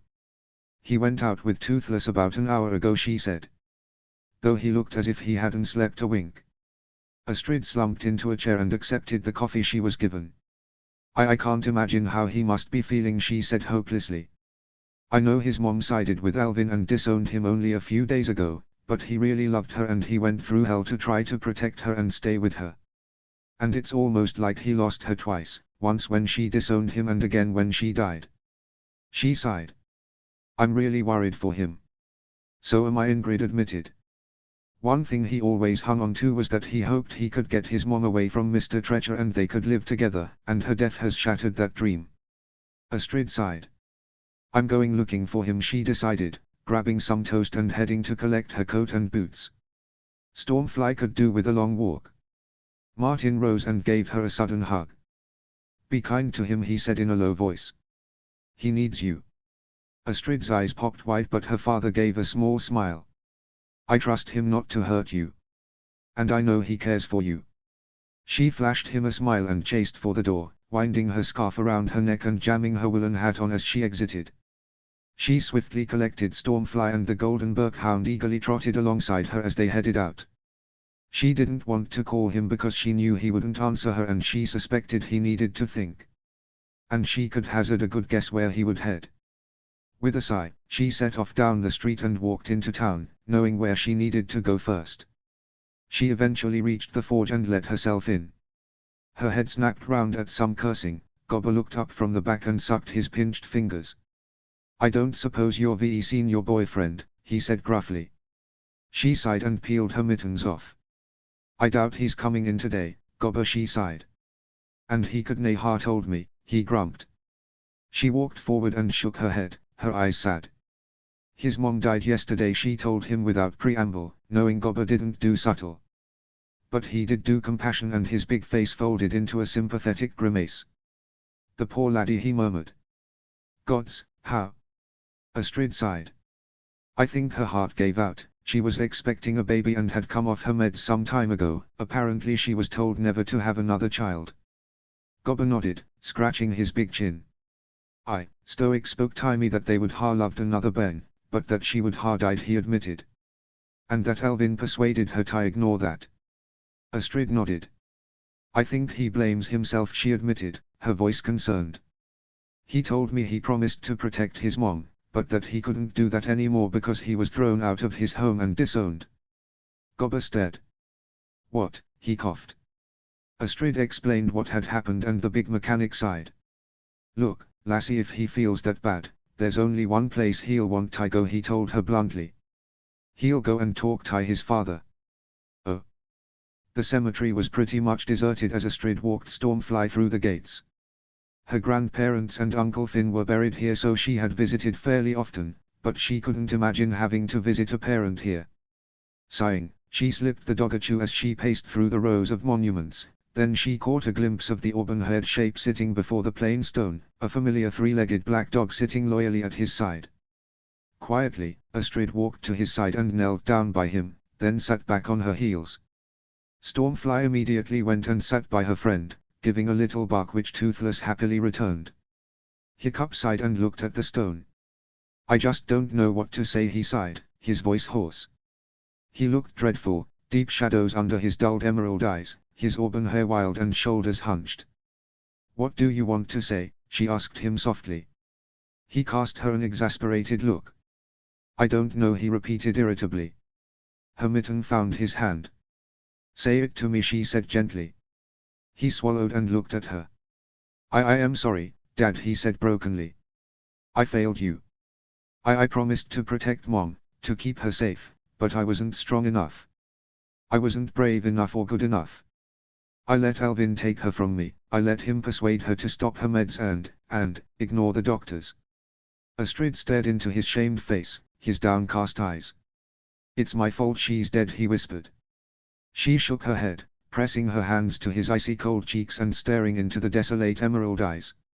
No, Hiccup, it's not, she told him firmly. You didn't make her stop her meds. You worried about her constantly. You visited her, even though you were sent away. You endured such horrible treatment to stay with her until you were thrown out to die. You gave her your number, and in the end, she called you. Remember, you were the person she wanted to be with at the end, no one else. And you are only one person. Alvin had so deeply under his control, she even came to see you on his behalf. And she never said anything about the baby when she saw you. He swallowed. It's still my fault, he mumbled. She leaned forward and kissed him urgently, feeling him respond and kiss her desperately. He pulled back and took a shuddering breath. That was nice, he admitted. Nice, she asked him with a frown. But missing the sarcasm, his face fell and he leaned forward, resting his head against hers. How long have I been here? He asked her softly. A couple of hours, she told him, holding him close. He was shivering lightly and she wrapped her arms tightly around him. I was worried.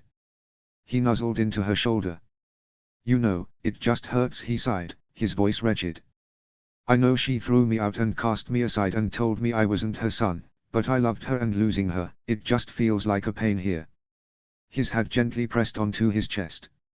And time just seems eternal, and I don't know how long I've been anywhere. I just lay in bed, replaying those last minutes, over and over, and I know life goes on, but I don't see how can it when she's gone? It can because she wanted you to live, she told him, feeling his arms wind around her. I want you to live. Because I love you too, Hiccup. He sighed. I just feel numb, he mumbled into her shoulder. I got your card and your present, she murmured. Thank you. His grip tightened around her. I'm letting you down as well, he mumbled. I meant to take you out for dinner, had it all planned. I'll settle for a warm dinner at home, she replied gently. Freezing to death won't help her, or Toothless. There was a pause and a dry, faint laugh. Toothless. That's where you're going. Toothless, he teased her dryly. Well, I prefer my boyfriends not actually being human popsicles. She told him, and he managed to lift his emerald gaze and inspect her face, the side of his mouth quirking up. Boyfriends. Plural. How many more have you got tucked away? Please not snotlout. Sorry, but you're, she replied, and they both laughed. He pressed a kiss onto her cheek. You're freezing, he realized. Come on, milady, let's get you somewhere warm. She allowed him to help her up and felt his arm wrap around her shoulders. She snugged against him. The Trading Post Cafe in just along the block, she told him. I hear they do a mean hot chocolate. He nodded and his face fell for a moment, but he valiantly forced himself to smile. Because he did love Astrid and he knew, through the raw pain of his grief and the desperate guilt he felt at not preventing the unpreventable, that she was his salvation and his safe harbor. And she deserved better than a moping boyfriend.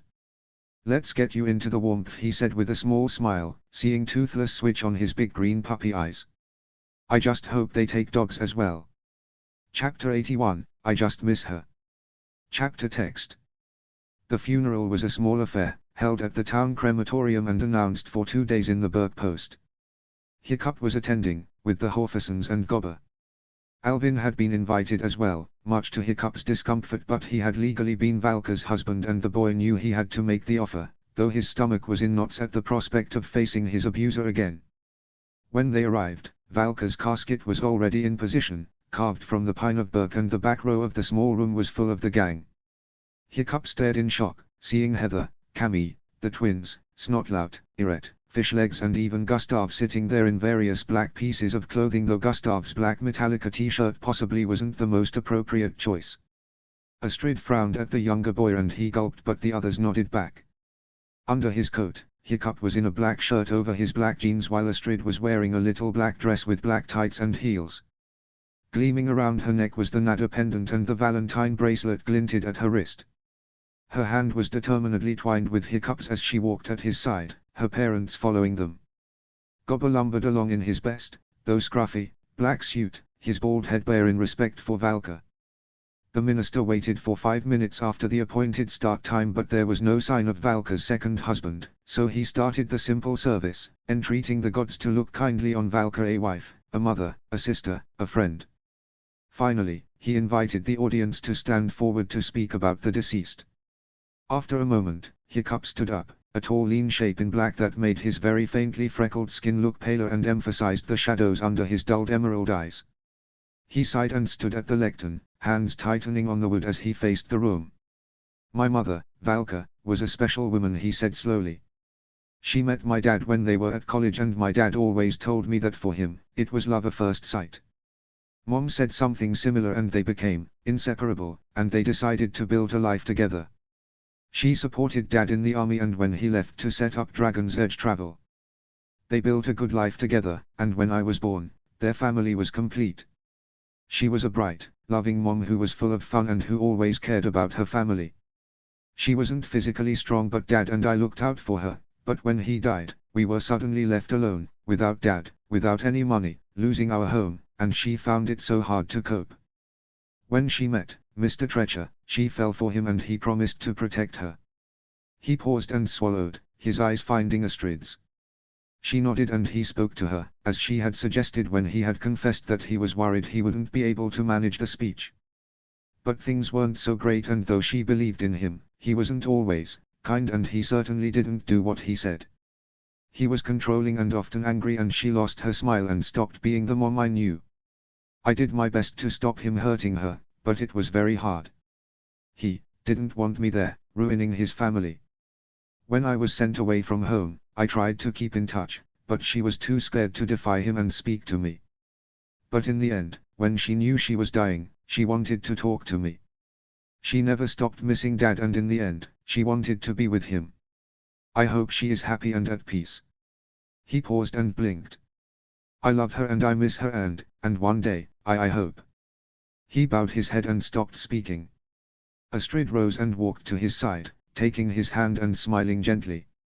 He leaned against her, his head briefly resting against hers. She stood at his side, holding his hand as he lifted his head. "One day, we will meet again in Valhalla. One day I will see both Mom and Dad again. But today, I just miss her." He nodded and the minister walked to the controls. He recited the incantation as the casket slid through the curtains and vanished from sight. Hiccup gave a dry sob, and then hugged Astrid once more, breathing raggedly as she stroked his head before lifting his face and nodding. Gobber walked up and hugged him while Snotlout came and shook his hand, as did Irette and Fishlegs. The twins went for fist bumps and Heather and Cammy offered awkward hugs. Gustav gave a very self-conscious wave as he turned away with the others. For a long moment, he stared after the casket, feeling numb, and then he blinked. Dragging on his coat, Hiccup followed them, still holding Astrid's hand as the Horfusons spoke quietly with the minister. But they made it as far as the car park outside when a Toyota screeched up and the furious shape of Alvin erupted out into the cold. Gray's eyes widened and he pushed Astrid behind him. "You're too late," he said clearly. "The ceremony is over. We waited, and you never showed. How dare you?" Alvin bellowed, advancing on the tall, lean shape. "She were me wife, how dare you bury her without me?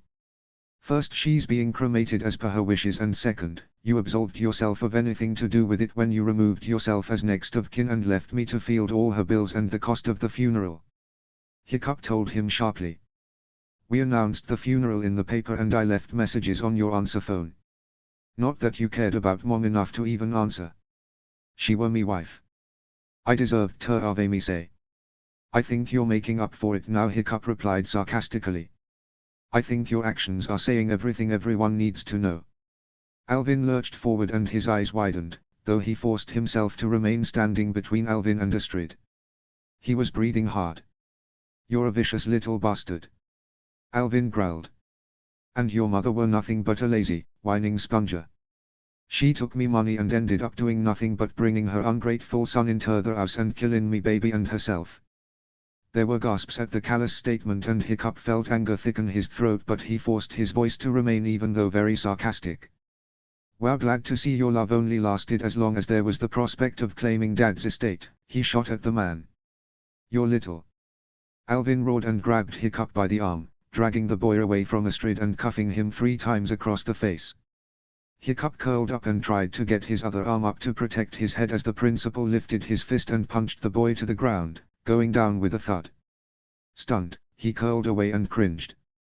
Alvin lunged at him, and found himself facing Snotlout, Irette, Toughnut, Fishlegs, Gustav and Gobber, all glaring at the man and planted firmly in the way with bunched fists, or in Gobber's case a very lethal-looking hook. "Get out of me way!" Alvin growled. "Back off, Treacher, or you'll have to face us and then the cops." Gobber growled. "And we're all witnesses," Astrid shouted defiantly, kneeling by the stunned and bloody Hiccup. Martin and Ingrid arrived at the door, having witnessed the attack from just inside the crematorium. "And I believe the security cameras have the entire incident captured as well," Mr. Treacher, Martin announced. The principal spun like a shot, shocked. "It were a moment of madness," he protested. "I were just mad with grief at the death of me beloved wife. Who you loved so much that you refused to have anything to do with making arrangements for her funeral, payment for her treatment or collection of her possessions." Ingrid added. "I rather think you should leave now," the minister told him, and, face scarlet with rage, Alvin turned to his car. "This ain't over," he promised, glaring at Hiccup, who was being helped up by the girls.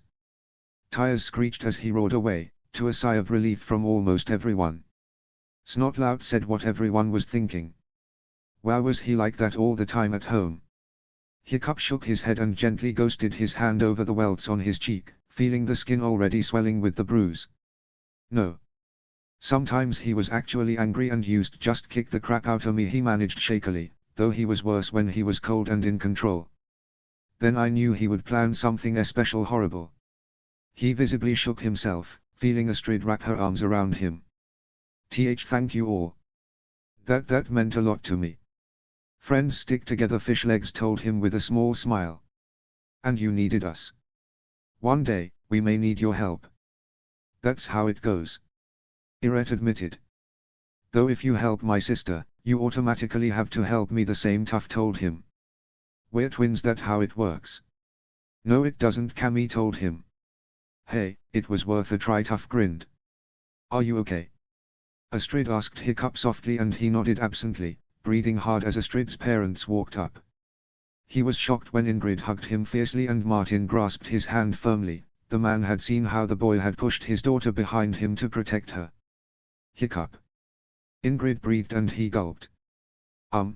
He gasped. Looking sheepish, she released him. "Oh, I'm so sorry, but are you okay?" she asked worriedly. Astrid grasped his hand possessively and snuggled close as he looked at his girlfriend affectionately. "I think your daughter will make sure I am," he admitted. "You gotta call the cops," Laddie Gobber put in, but Hiccup shook his head urgently. "No.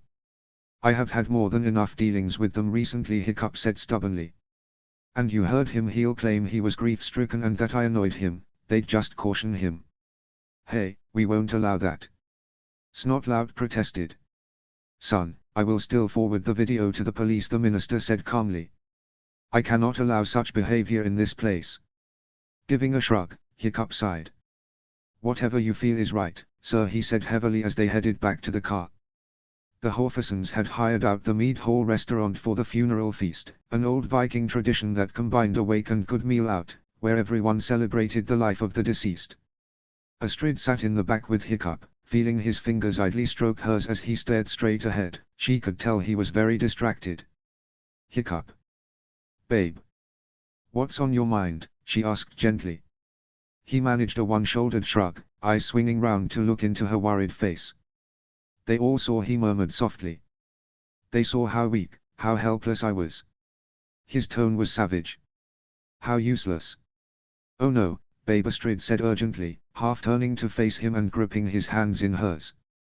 I'll tell you what I saw, what they all saw. They saw you face up to Alvin as he came raging at you, they saw you push me behind you to protect me, and they all saw you sass the hell out of him. You never backed away. You never backed down. And you never gave up. You showed him up for what he was in front of witnesses. That was really brave. He shook his head. I just cringed and all the guys had to rescue me. He said in a shamed voice. After he'd punched you to the ground. Astrid told him urgently. I was so worried for you, but your friends came through. You protected me, they protected you, that's how friends work. He flicked his emerald gaze up and sighed. Never has for me, he admitted. Always been me protecting other people and them just expecting it and threatening me if I didn't. Oh, babe, she sighed and kissed him gently on the cheek. He hummed softly. Though getting beaten up seems to have some benefits. He admitted with a wry smile, feeling her snuggle against her. Ingrid's blue eyes were crinkled with a smile as he glimpsed them in the rear-view mirror and he wrapped his arm around the girl. Even makes it worth it. Oh. The feast was in full swing as the gang, Hiccup, the Horfusons and Gobber all celebrated Valka's life. Gobber proved especially effective at telling stories of when Hiccup's parents were younger and the boy found himself astonished at what they had gotten up to. They were wild ones, your parents, he admitted. Your mom had a wicked sense of humor and she used to be almost as sarcastic as ye, laddie. Is that even possible? Cammy asked. Gobber grinned and grasped his mug of mead happily. Oh, she had a wit like an axe, that one. Cut through everything, he grinned. Hiccup glanced across the table, groaning with food still, though the team and Gobber were making a sizable dent in the piles. Gobber, I know you volunteered to arrange this to remember Mom and Dad, but why great hunks of meat precisely, he asked, looking at ribs, wings, quarter chickens, steaks and mutton legs. Not feeding the whole football team actually. No, just half of it. Snotlout grinning, chewing through his second leg of mutton. Hiccup rolled his eyes. Really, Snot, he asked. The captain wiped his mouth and looked seriously at the auburn-haired boy. That was really brave, man, he commented, offering his hand. I mean, I wouldn't have wanted to face him on my own, but you just went in there, bang. Bang was right, Hiccup commented, feeling his cheek. It was very swollen and he guessed he would get a black eye out of it. Honestly, only your boyfriend could get beaten up at a funeral, asked. Heather teased her. Astrid threw a potato fry at her. Hey, my amazing boyfriend just lost his mom and still gave a great speech, and still protected me from someone who just came to cause trouble, she said smugly, pulling Hiccup close. He smiled at her. I actually think he just came to attack me, he sighed. She grabbed his shirt and hauled him close. Just remember, we're all on your side, she murmured as he turned to her. Then, no matter what has happened, no matter what he's taken from me, I'm still the luckiest man in Berk, he smiled and kissed her. Chapter 82, On Your Side. Chapter text. Hiccup was staring aimlessly at the board in English. Mr. Larson was obsessed with war poetry and try as he might, he couldn't concentrate on the sad words when his own heart was still broken from the loss of his mom. It had been a few weeks now and he was back at school, struggling to concentrate and retrieve the catastrophic grades he had gotten just after she died, but he was trying, intermittently.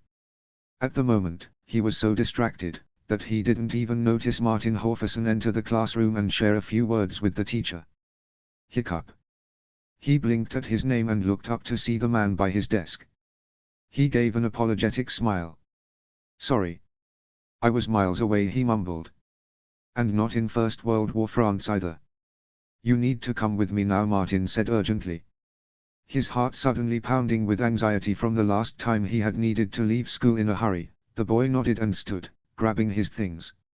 Is Astrid okay? He demanded the moment they hit the hall. Martin stared at him, then gently grasped his shoulder, touched at his concern. She's fine, in fact, we're collecting her now. Go fetch your bag and I'll meet you at the front door. Wow, I really didn't take you for mysterious and confusing, Mr. H, he commented as he headed for his locker. But he was quick about it and was waiting when the two Horfersons arrived at the front door of the school. Hiccup wasn't really relieved to see Astrid looking as confused as he felt, but both teens obediently jumped into the car as Martin sped into town. They pulled up outside the courthouse. Why are we here, Dad? Astrid asked worriedly as they scooted from the car and followed him as they raced up the steps. A tall, imposing woman with short burnished gold hair and cool eyes was waiting for them. This is Mala Tyden. She's a lawyer and she's working for us, or more precisely for Hiccup, Martin said. The boy gaped. Me? He asked. Thor, what's gone wrong now? Why do I need a lawyer? I will answer all your questions in good time, Mala answered, her voice clipped and cold. But right now, we need to hurry. Court 3. And then she turned and stalked down the corridor, her dark-suited shape impressive as she reached the court and walked in, the others trailing behind. Hiccup followed her, and saw with shock that the huge, bearded shape of Alvin was speaking to a judge. Mala raised a hand to the judge. Your Honor, Mala Tyden, representing Hiccup Haddock, she announced. I must insist that these proceedings stop immediately, as you are being lied to in a craven attempt at fraud and theft of this boy's inheritance.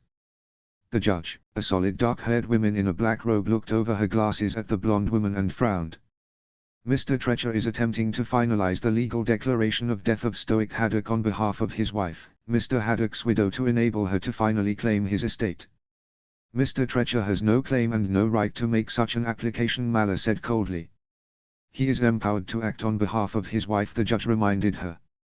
Mala shook her head. Regrettably, Your Honor, Mrs. Valka Haddock no longer has a valid claim on 2 counts. The more debatable first is that she has had their marriage annulled and remarried prior to declaration of death, but the second is that she passed away almost a month ago. There was a pause that had every eye falling on Mala, and then the judge glared at Alvin. Is this true? She demanded. Alvin nodded, bowing his head and feigning a miserable expression. It's true, Yet Honor, he said. It were me wife's dying wish that her loving and supportive husband would get the dues he is earned in looking after her and her worthless son for all them years. The judge was breathing hard in anger and Astrid had to grab Hiccup to prevent him from jumping up. Sure, babe, she whispered. I guess Dad and this Mala woman have got this all planned. You never said anything about a son either, the judge accused him icily. You claimed your wife was the sole heir. That little bastard is estranged and disowned. Alvin growled. What you do in your own house had no bearing on this court of law, the judge snapped. Mala reached into her briefcase and retrieved some documents. I present Hiccup Horrendous Haddock III's birth certificate naming his legal parents as Stoic and Valka Haddock. His is most certainly not illegitimate, despite the epithets that Mr. Treacher freely throws around. I have testimony from teachers in elementary and middle school of both parents' attendance at parent-teacher evenings.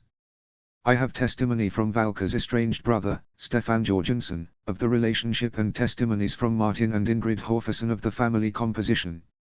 Hiccup is Stoic's son and his only living heir. The judge accepted the papers and read through them carefully as Hiccup's mind reeled. So Alvin was trying to steal his dad's money in his dead mom's name. That made him feel sick to his stomach, and then there was the revelation that Snotlout was in fact his cousin. His head was spinning. You okay? Astrid asked. He shook his head. It's too much to take in, to be honest, he murmured. Her hand curled round his, fingers laced between his. It's okay, babe. I'm here, she murmured back and kissed him gently on the cheek. He nodded and his hand tightened around hers. I love you, he whispered. I know, she smirked. These are in order, the judge announced, lifting her dark eyes to sweep the court. I find that the request on behalf of the late Mrs. Valka Trecha must be dismissed, but I grant the petition on behalf of Stoic Haddock's sole heir, Hiccup Horrendous Haddock III. Are those really your full names? Astrid whispered. He nodded with a grimace. Great, huh? Should scare away all the gnomes and trolls you could possibly wish for. Ever. Totally. Troll-free zone right here. Yup, he murmured sarcastically. Horrendous. Now you can see where I got my innate sarcasm and all-round bad boyness. He grinned and ghosted a tiny kiss on her cheek. Then I demand legal control of the money as the boy's guardian. Alvin shouted. He's my stepson. I married his mother and put up with the ungrateful little bastard for years. You disowned the boy and threw him out to freeze, Mala snapped. Martin Horferson had been acting as legally approved foster father to Hiccup since that time. Mr. Horferson, how long has Hiccup Haddock been living with you? The judge asked sternly. Martin stood up. He came to live with us on the evening of October 23 Road, he reported. He was dirty, starving and freezing. He had clearly just been beaten up as well. Little bastard attacked me. Alvin snarled. He were brought home by the police after break-in into a local garage.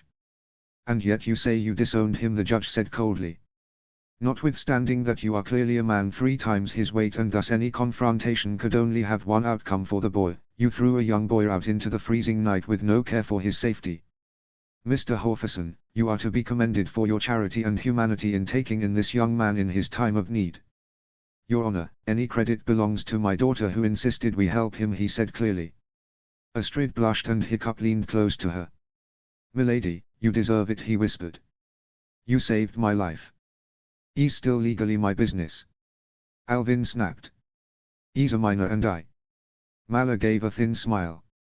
What date is it, Mr. Trecha? She asked. March 10th, Alvin snapped. And as his stepfather, you will be aware that Hiccup Haddock's birthday is February 29th, Mala announced. And thus he is now 18 years of age and legally an adult. He will be in charge of his own affairs and his own inheritance.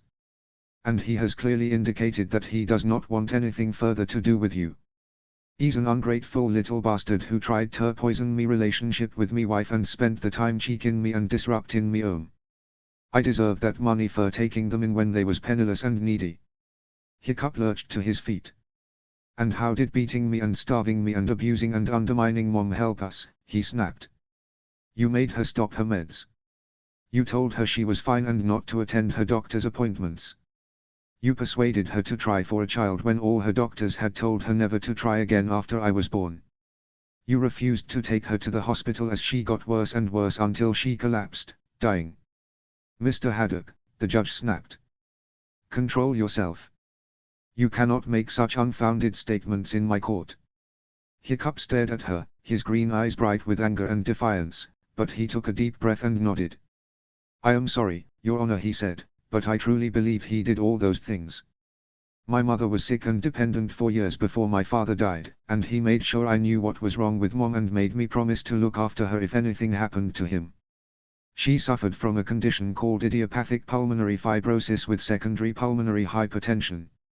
It means her lungs were stiff and didn't work well, making her need medications to keep them working and steroids to prevent progression of the condition, which Alvin didn't like because they made her put on weight and he liked Mom slim. So he persuaded her not to take the meds she needed to keep her well, and she got repeated chest infections and her lungs gradually got worse and worse. Lies, Alvin grumbled. But the judge nodded and Hiccup swallowed, then carried on. The pulmonary hypertension thing means the blood vessels to her lungs were stiff and damaged by the lung condition, as was her heart.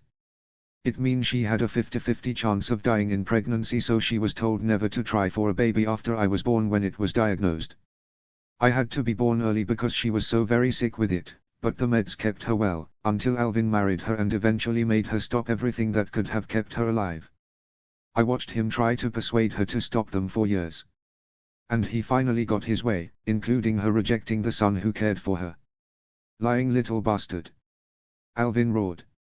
I should have got rid of and taught you a lesson a long time ago. Hiccup stiffened and stumbled back a step, his head ducking and shoulders hunching.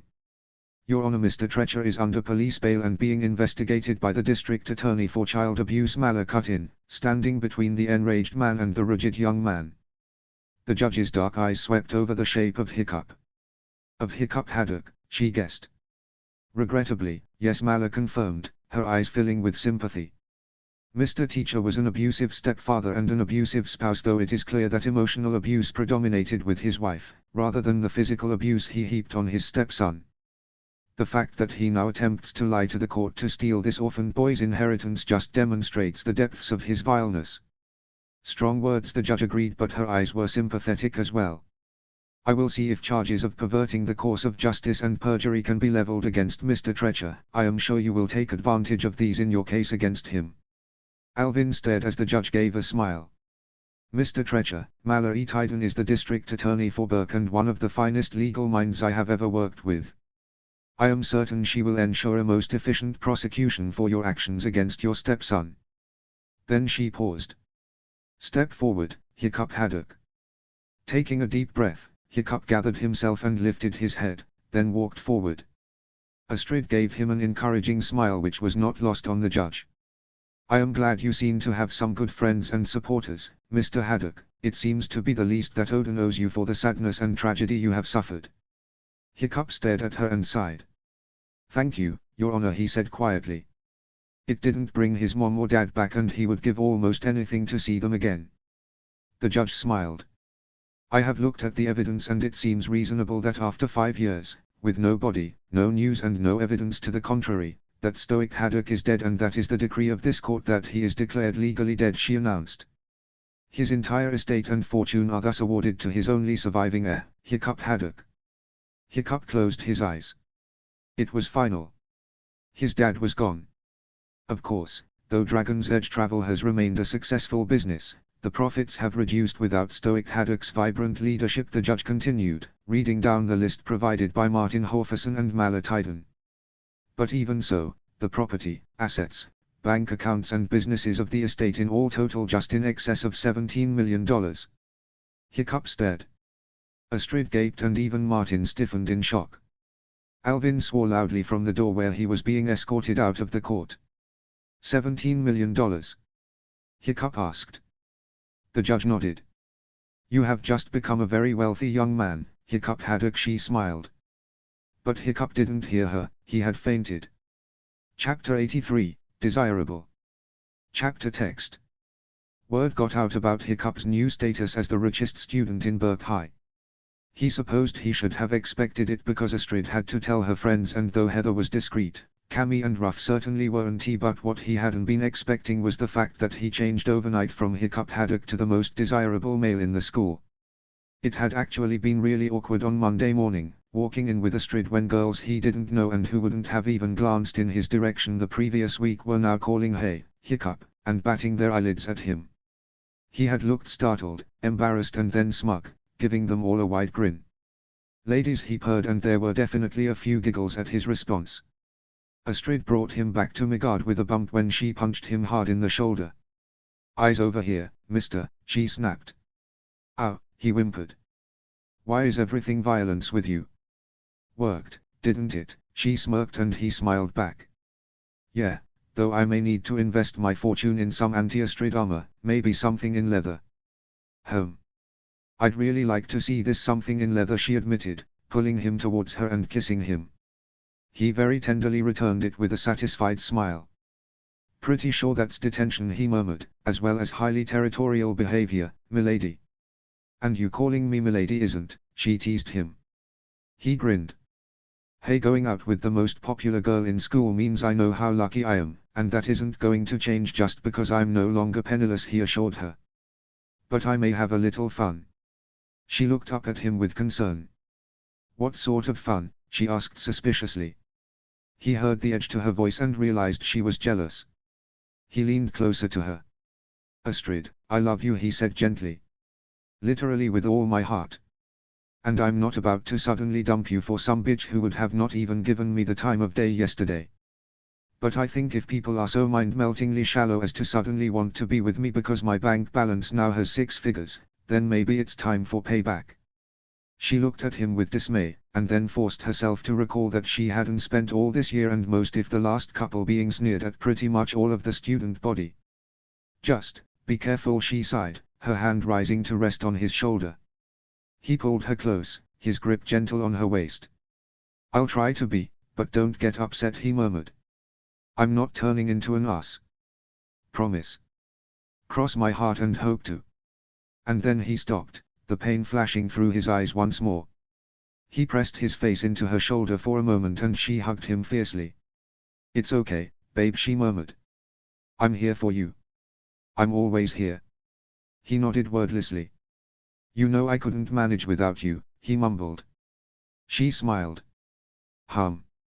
I had guessed, she said softly. Now come on. I doubt Mildew is going to swoon over you like the gold diggers. Lunchtime was equally awkward, with girls crowding round him and all called to him to try to entice him to sit with them. Worse, Lila had plopped herself deliberately in Astrid's seat just as she was about to sit down, and Hiccup had given her a small smile and rose, pointedly spinning to haul his fuming girlfriend to a pair of spare seats where he sat her down and slid in beside her before anyone else could interfere. This could get annoying, he admitted, stabbing a fry on his fork. Astrid munched angrily. I am going to kill her, she spat, and Hiccup shook his head. Please don't, he asked her, chewing. I don't want to have to visit you in prison for multiple murder, because half the girls in the damned year are after me. He sighed. Thor, being an outcast was actually more fun. She inspected him. Really, she asked him. He sighed. Probably not, he admitted. But it's close. He chewed his mac and cheese quietly for a few minutes. Astrid, are you jealous? He asked. She shook her head and opened her mouth to deny it, and then she sighed. I think so, she muttered. I mean, I can't call you mine because you're a person and I am yours, he told her swiftly. Look, I love you, Astrid, and you are the only person here that I ever wanted.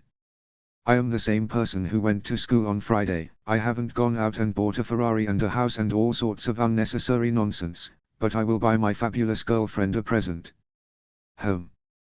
That assumes you have fabulous girlfriend. She grumped, being jostled by Savannah as she walked pointedly by, calling hey, Hiccup. Looking good. He groaned and pushed his plate away. I already have one, and I would be the stupidest person in Midgard if I let the beautiful and fierce and wonderful Astrid Horferson go, he assured her, his emerald eyes filling with worry. You saved me, you are the only reason I have to go on, and I love you. You have supported me when I have been so moping and pathetic since Mom died, and I know I look it, but I'm certainly not over it, milady. I am never going to let you go, and, I know that came out wrong and sounded really creepy. You're gabbling again, she smirked, gently catching his hand, and he flushed. See, he asked her softly. No matter how desirable I may seem to all those other girls, none of them know me, or care for me. He sighed. In January, I was the lesser freckled Hiccup haddock, an inferior species below the notice of cheerleaders and popular girls. Except me, Astrid pointed out. Hiccup grabbed his fork and stabbed another mouthful of mac and cheese. Except, as you say, the fabulous Astrid Horferson, who risked being ostracized for even acknowledging I existed, he grinned cheesily. But now, suddenly I am the hottest thing since the gods first used fire, and I feel like the most wanted man on Midgard. You have nothing to worry about, milady. Stop being so boring and just talking to her when you should be hanging with me and the real leaders of the year, Lila said, coming up behind Hiccup and wrapping her arms around him. He stiffened instantly, his eyes widening in sudden shock, but Astrid could see the anxiety there as well. He hid it skillfully, but years of being abused and threatened made him wary of being touched without being invited, especially by people who had abused and threatened him previously.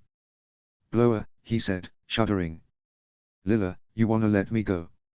Not at all, she said smugly, watching Astrid's face scrunch in anger. Hiccup stared at her annoyance, reading her jealousy and frustration, and then an idea hit him.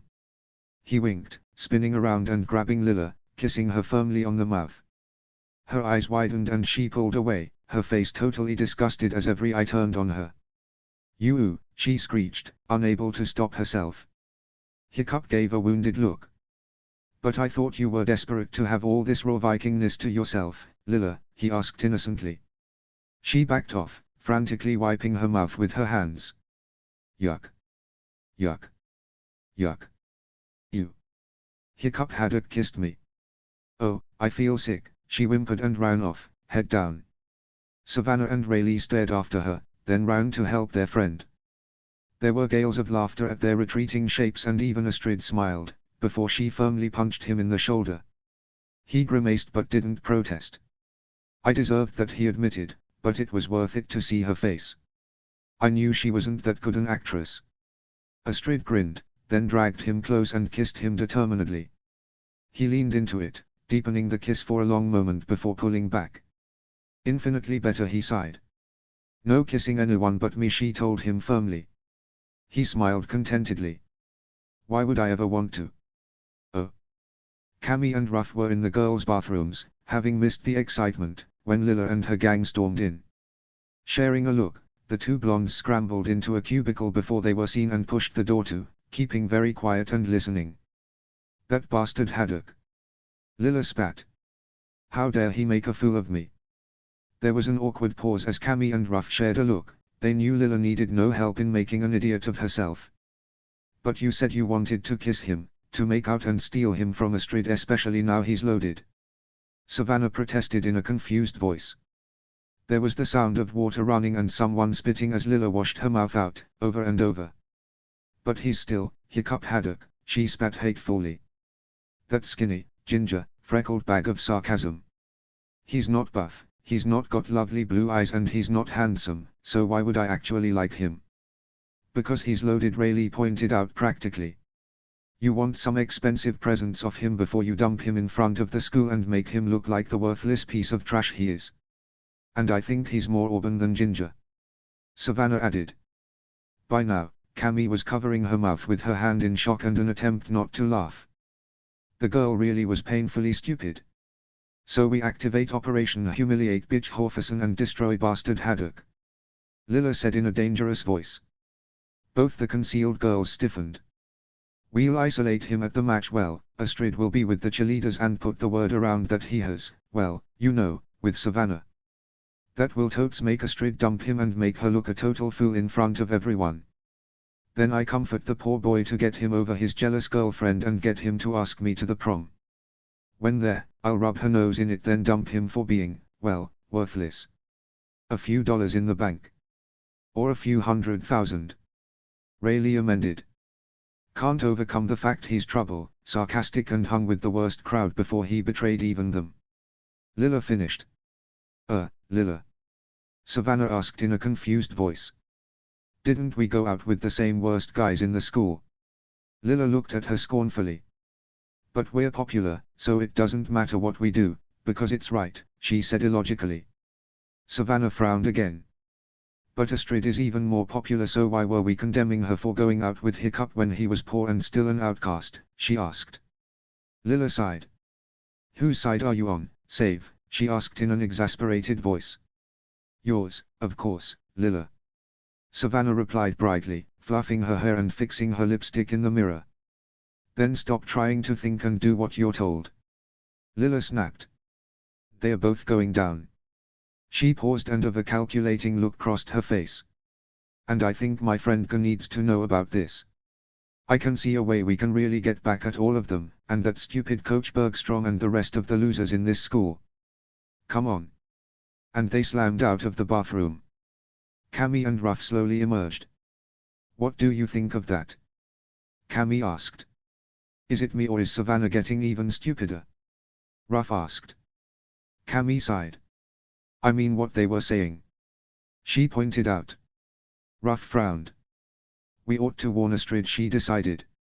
Or we could tell Hiccup and see if the Master of Menace can come up with a way to sort out Lila once and for all. What? You mean you don't know that whenever Lila hurts Astrid, Hiccup gets her for it? The female twin asked with a grin. The goo. The pictures. The social media debacle. Hiccup did all those. Cammy gaped and Ruff nodded.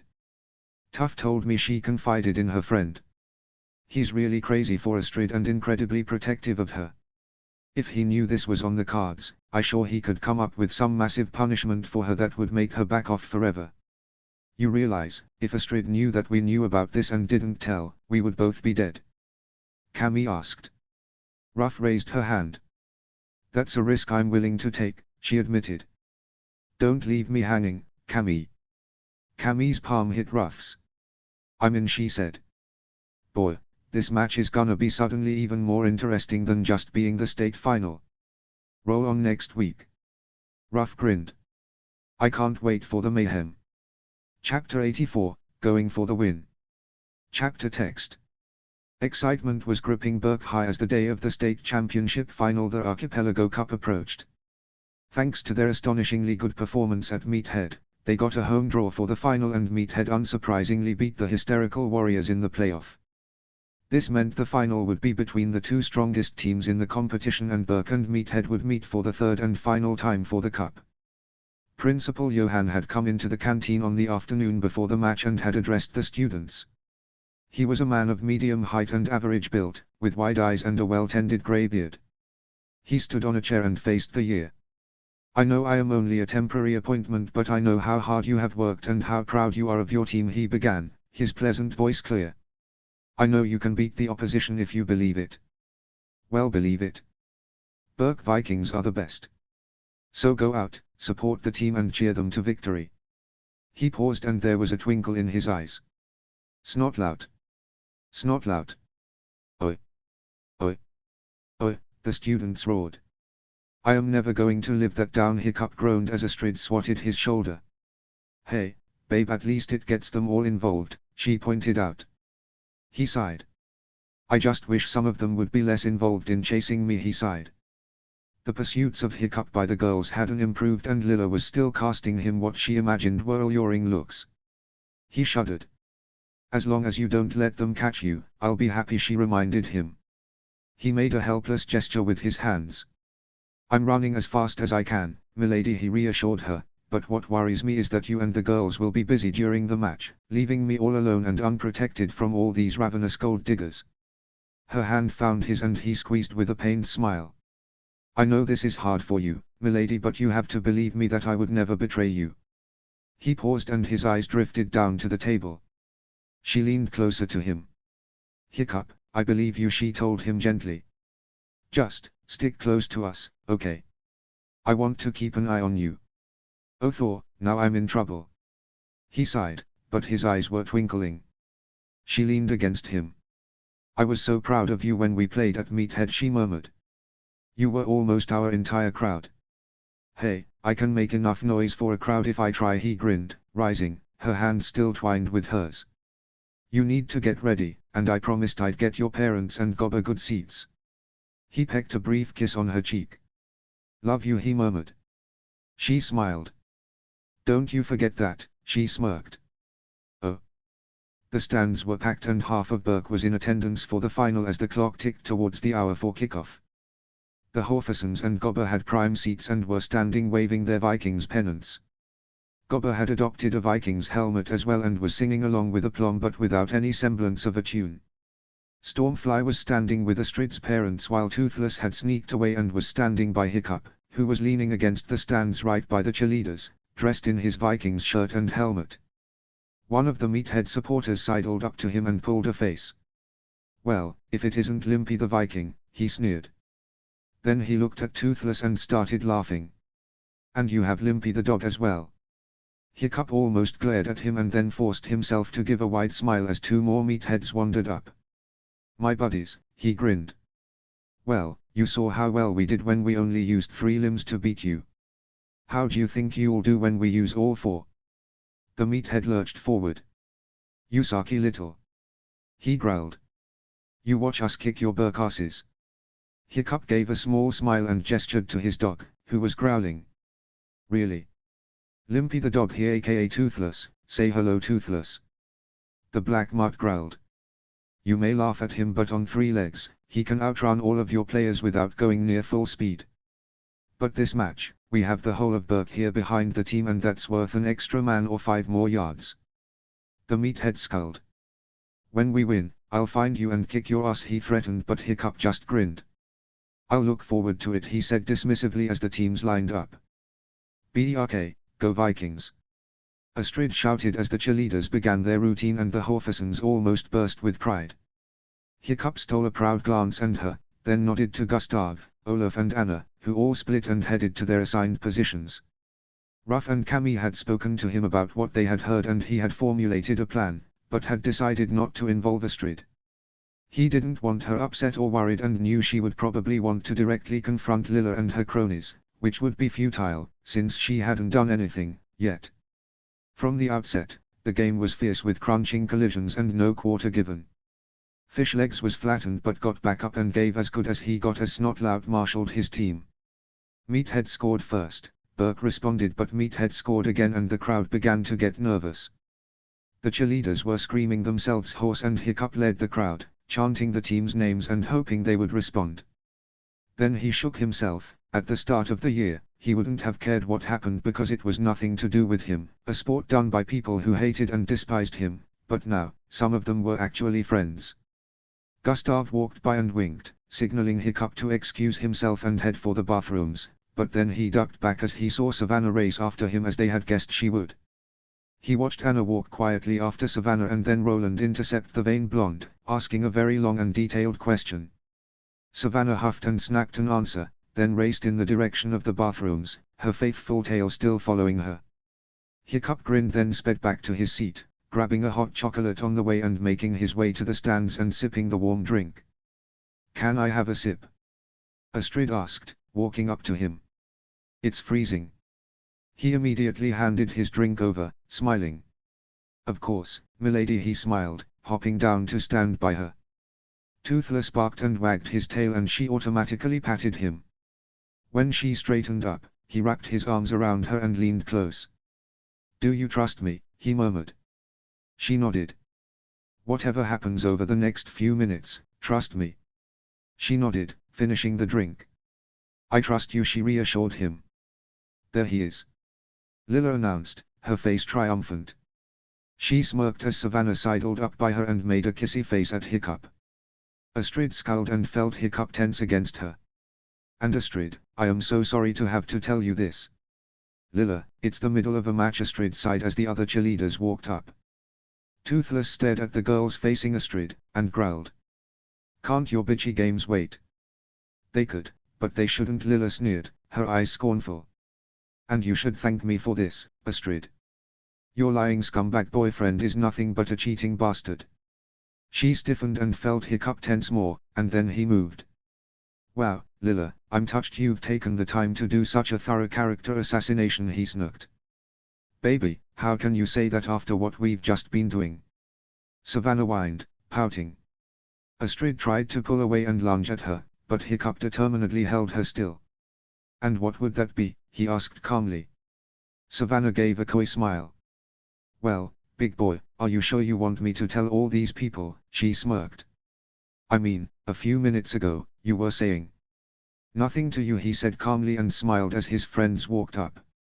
"You talked to Roland and he asked you if you were familiar with the points scoring system in football and if you were aware of the probability of victory with Burke having a 7-point defect at half-time." Her jaw dropped. "I know because I gave him the question when he intercepted you." He smiled and gestured to Anna.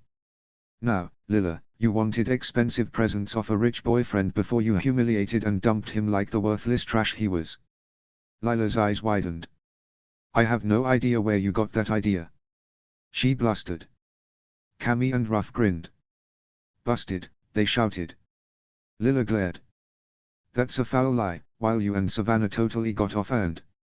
Hiccup nodded and Anna, Olaf, Gustav and Roland all waved GoPros. Lila's eyes widened and she went pale. "Lila, Savannah meet your personal film crews," he smirked.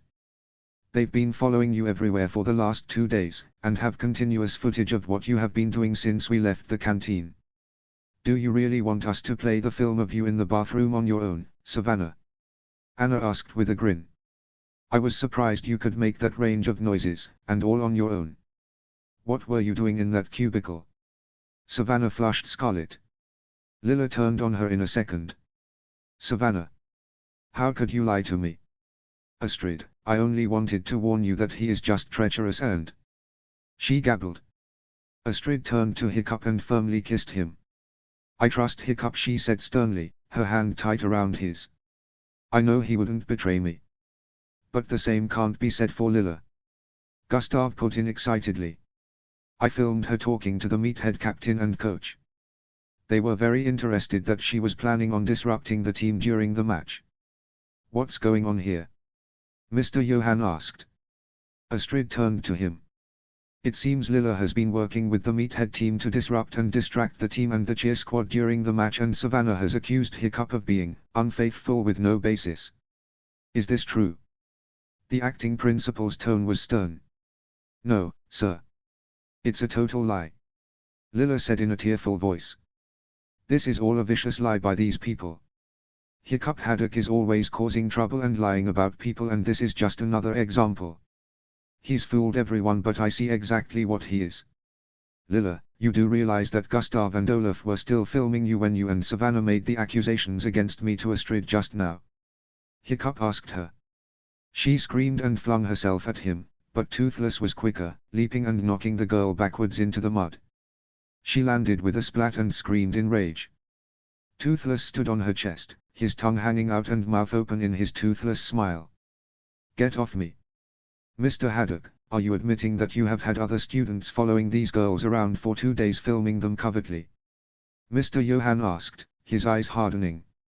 Hiccup sighed and nodded. Yes, sir, he admitted. I knew they were planning to do something like this, and I needed proof because I didn't want them to make an accusation that my girlfriend would have to believe. Astrid looked at him and heard the lack of self-confidence in his voice, and she hit him on the shoulder. Why would I not believe you? She demanded. He shrugged. You're jealous of all the attention, even though I only have eyes for you, he said, and I really aren't worth a quarter, no 100th of you. I mean, you're fabulous. You're Astrid Horferson and I'm just Hiccup Haddock, and I knew you would be suspicious because... She pressed a finger to his lips and sighed. Babe, I am fed up because all these worthless sluts chasing you, but I know you won't do anything because you are a decent guy, she smiled. But you found something a bit more serious.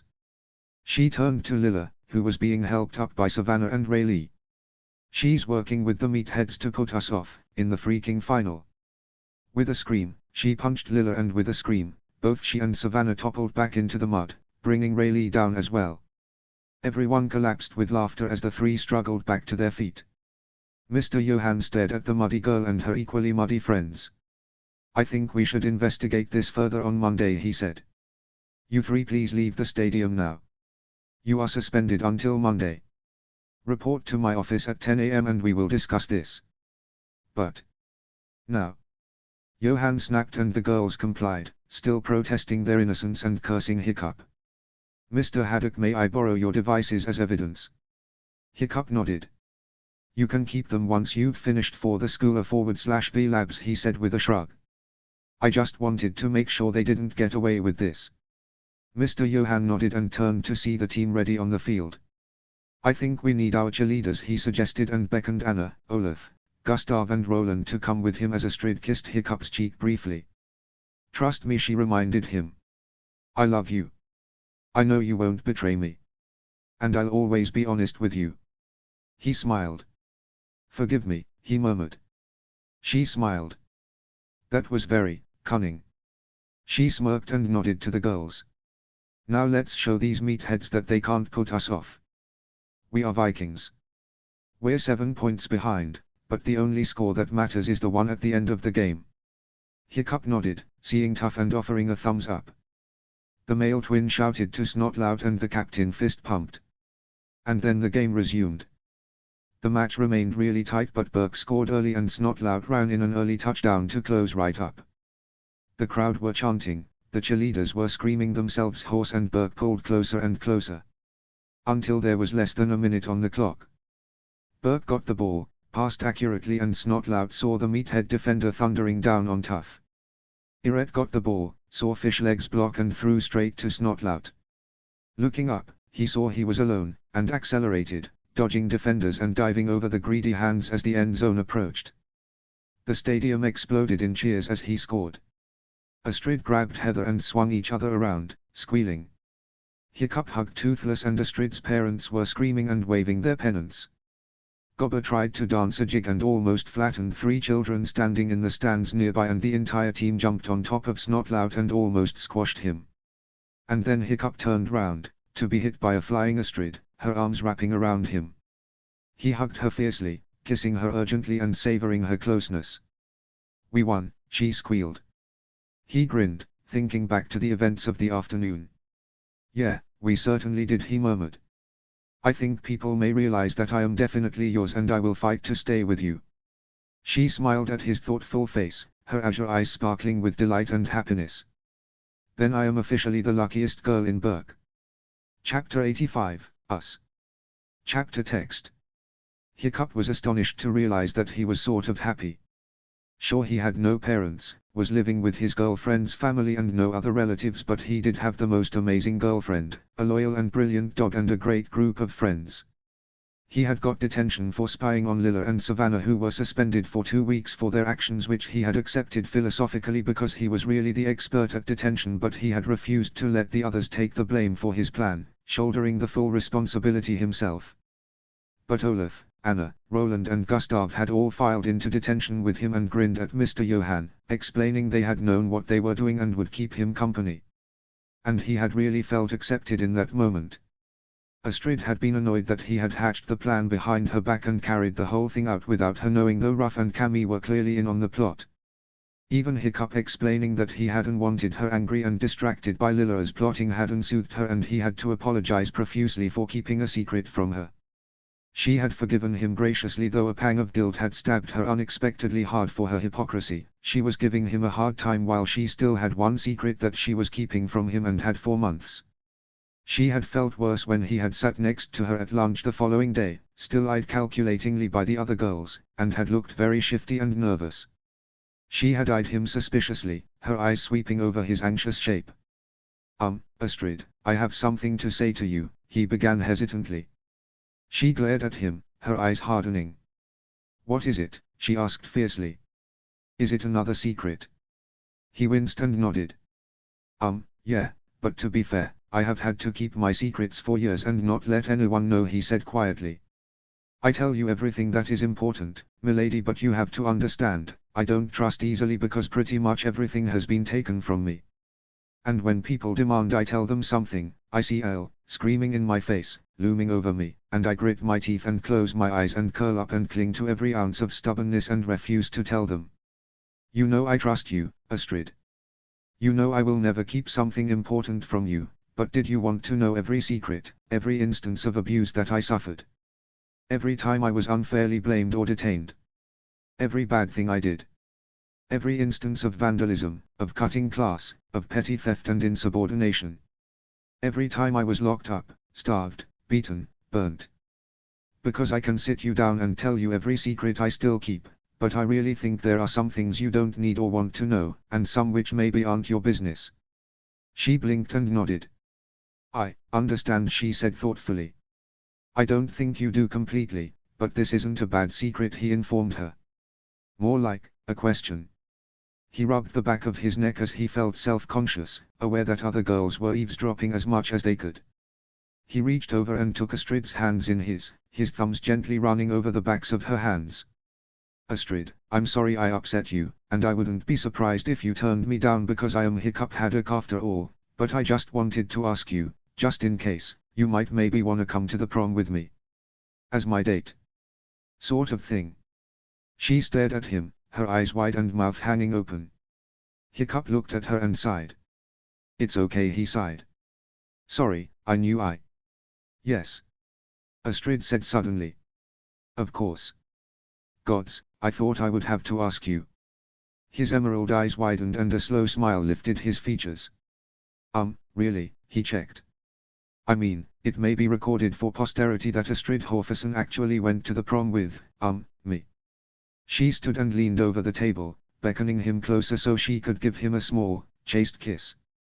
"Well, my reputation will just have to suffer," she said, "because I'm going with you, Hiccup." He smiled and sat back down, his hands twined with hers.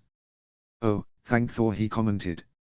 "Because at least 10 girls have already asked me and I keep telling them the only person I will go to the prom with is you, so was really hoping I hadn't got that one hideously wrong." She gently punched his shoulder. Presumptuous, she teased him. I prefer, optimistic, he grinned. And now, very happy. Oh. Before the prom, there was one very difficult hurdle for Hiccup to face, the trial of Dagger and Ozzy Oswaldson and Savage, Thuggery, Dog's Breath and Maggots.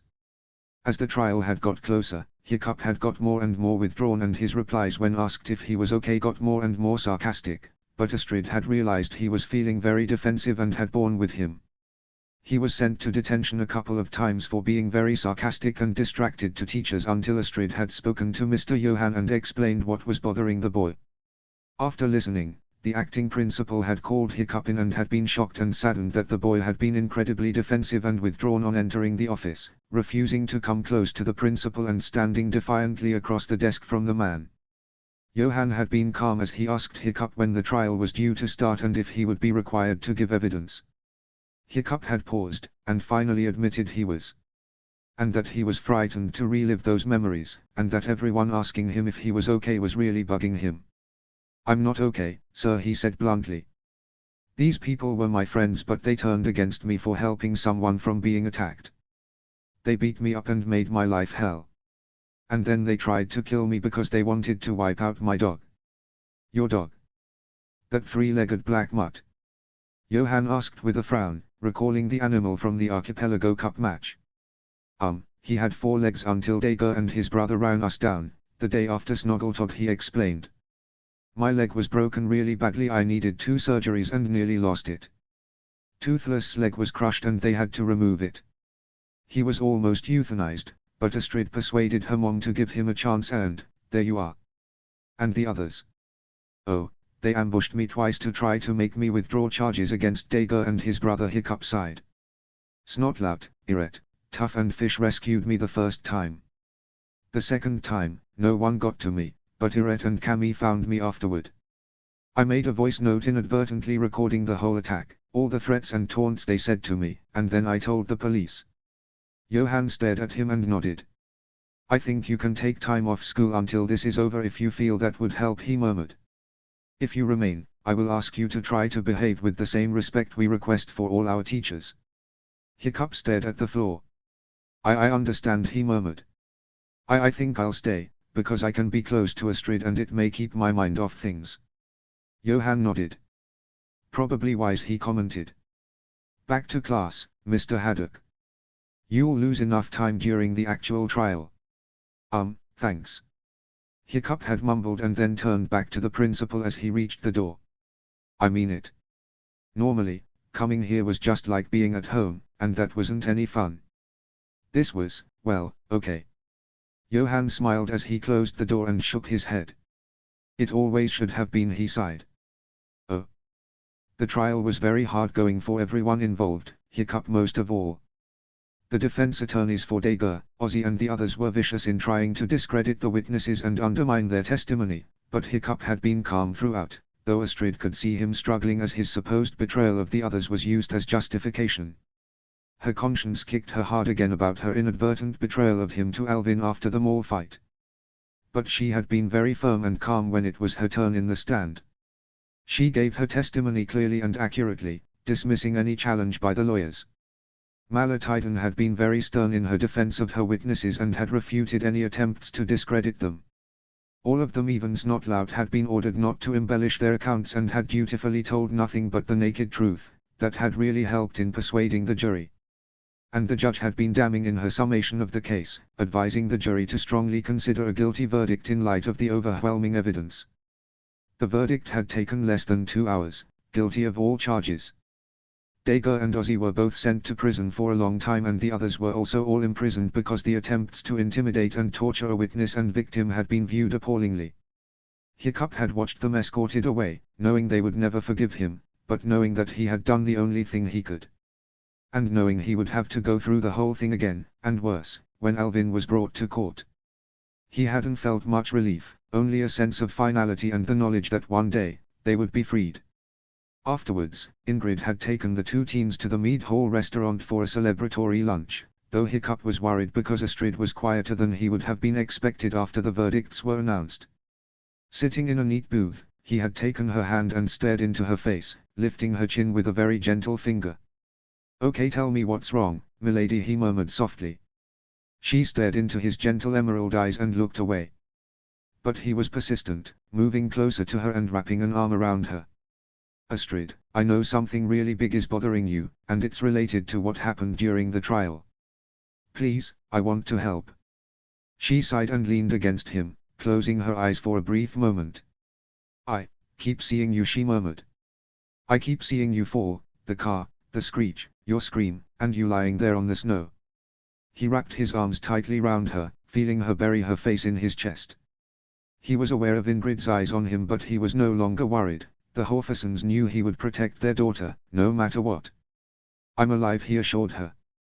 I'm safe. I'm here. And you saved both me and Toothless. But I keep seeing it, she whispered. I keep hearing your scream. He stared deeply into her eyes and kissed her gently. Milady, I am safe, he reassured her. But if you are struggling, maybe you need to speak to someone more qualified than me. Someone who can help you move past that image. His face was kind and concerned, and she sniffed and shook her head.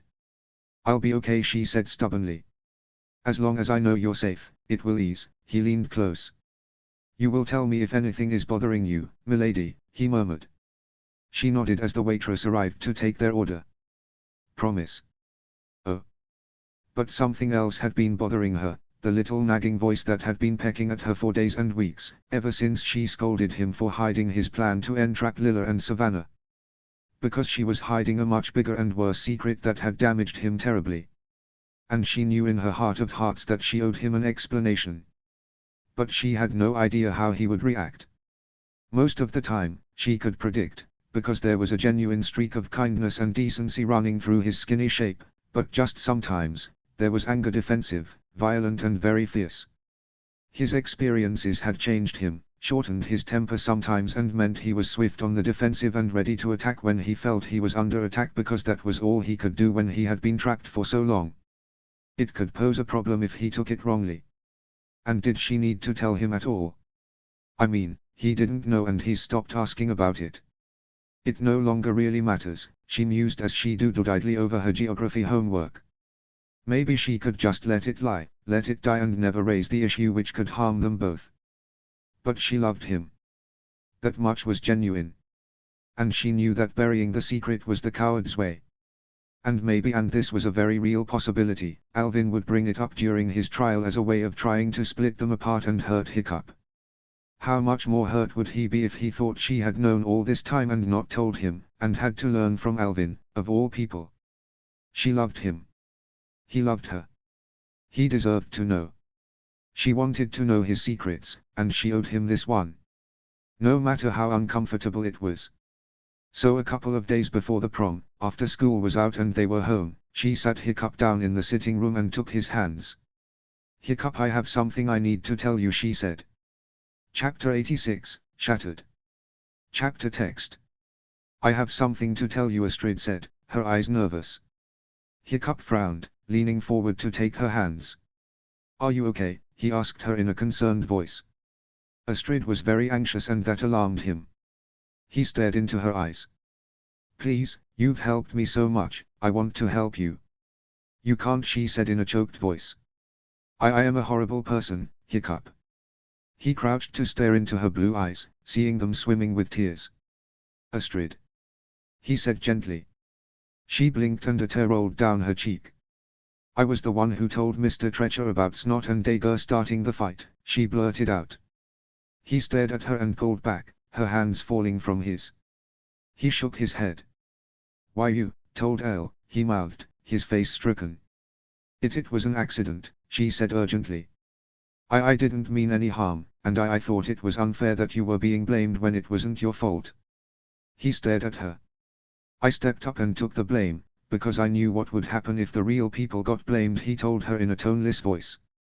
I only realized that when I saw how everyone was treating you.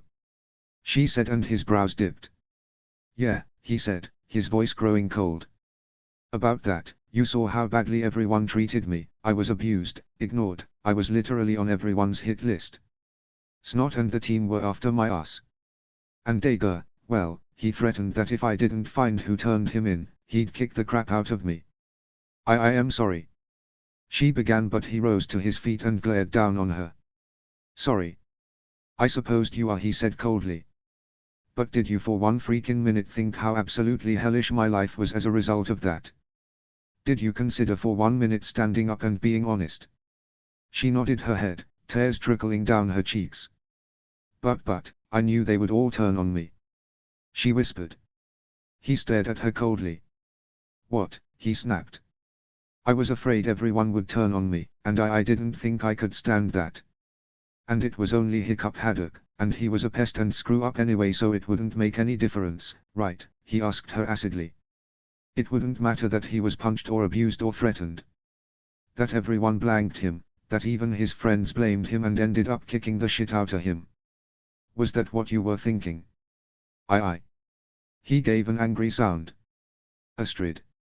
For once, try being honest with me, because at the moment, I am having difficulty believing anything you told me was nothing but a lie. That's not true, she protested. Then answer. Hiccup snapped. She paused and nodded. I was scared to step up because it would affect my popularity, and you were so unpopular anyway, I didn't think it would make a difference. And when you got to know me? What then? He asked. I felt terrible. But not bad enough to tell the truth. And what would that have done? She retaliated desperately. It would have turned everyone against me, they would all look at me like a sneak for telling the principal and a coward for not owning up sooner, but it wouldn't have made you any more popular. So what would have been the point? The point, he asked softly. The point? Maybe that I was telling the truth, that I didn't betray my friends. Maybe so they would trust me, trust my honesty. Maybe they wouldn't have had such a downer on me. Maybe they would have been a place for me to stay when I was thrown out of my home. A horrible thought hit him. Was that why you took me in? Because you felt guilty about dumping me in the shit and not owning up? She shook her head. The truth. No, she shouted back. It was because you saved me, when Dog's Breath attacked me. She jumped up. I am so ashamed. He backed away from her, his face cold. You went to that party by lying to your parents, didn't you? He asked her sharply. She stared up at him and nodded, scarcely able to breathe. So you could be the popular party girl at the best party of the year, and still be Dad's perfect little girl as well.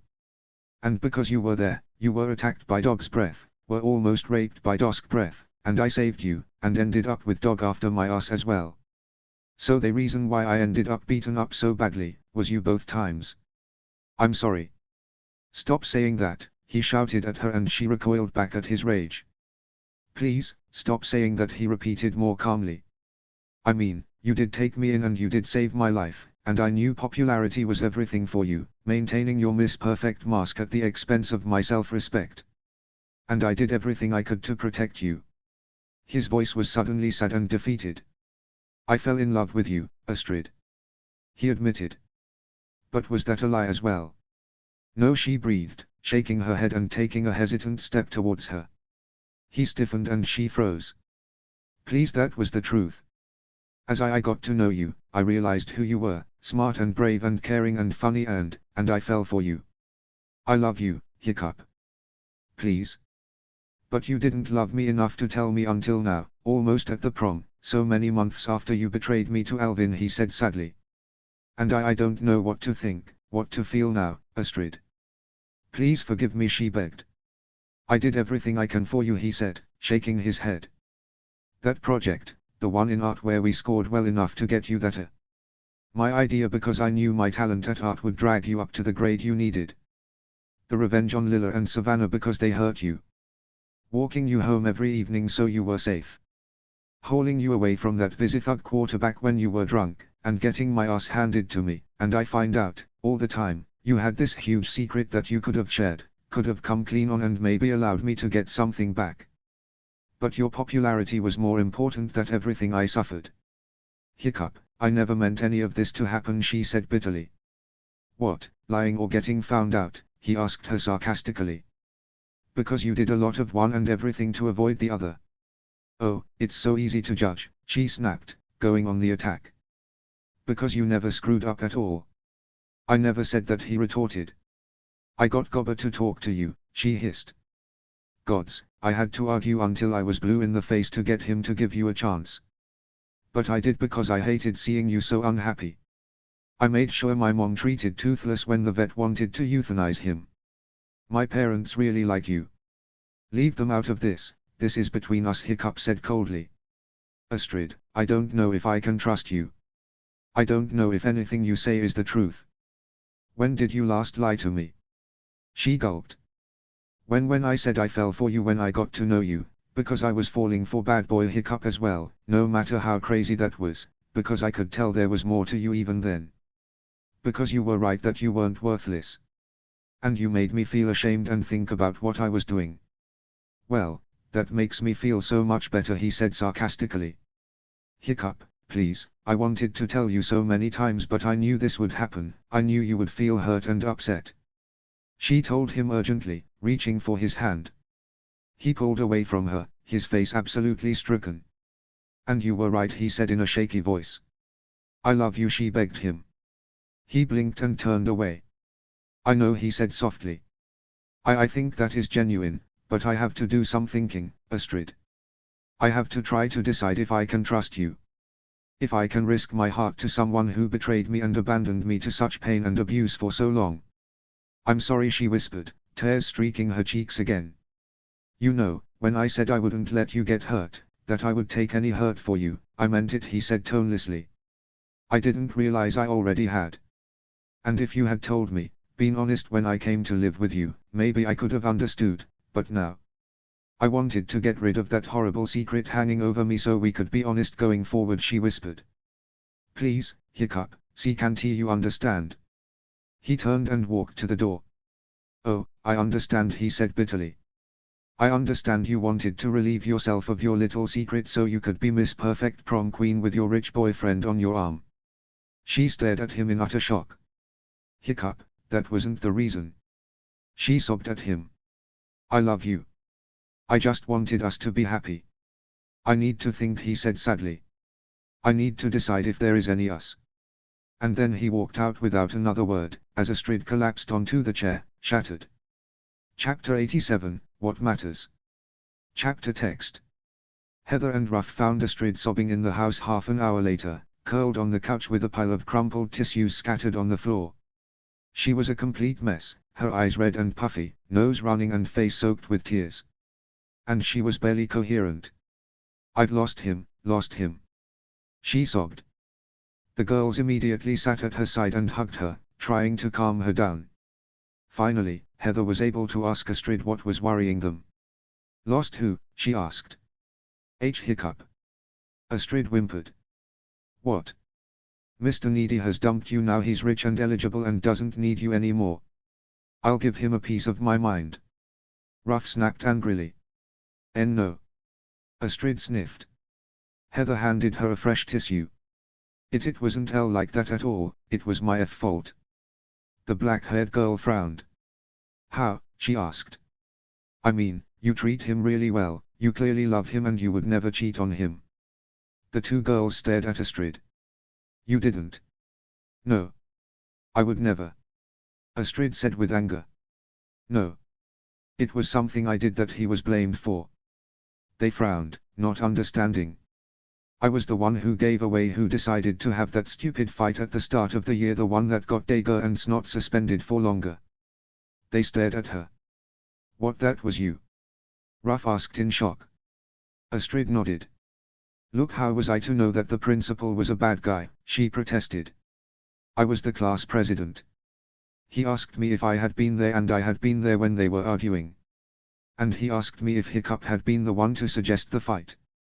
I knew he had been blamed and I knew that wasn't fair, so I told the truth, that Hiccup had been snooking at me when the decision was made and that Dager and Snot were the ones who stood up and said they should fight. Ruff shook her head and Heather rolled her eyes. And when they were suspended, what then? Heather asked her. Astrid covered her face. I was afraid. She confessed. They stared at her. Yeah, Astrid Fearless Horferson was scared to speak up, to confess she had inadvertently caused the two footballers who so stupid they decided to have a fight in the mall car park to get suspended.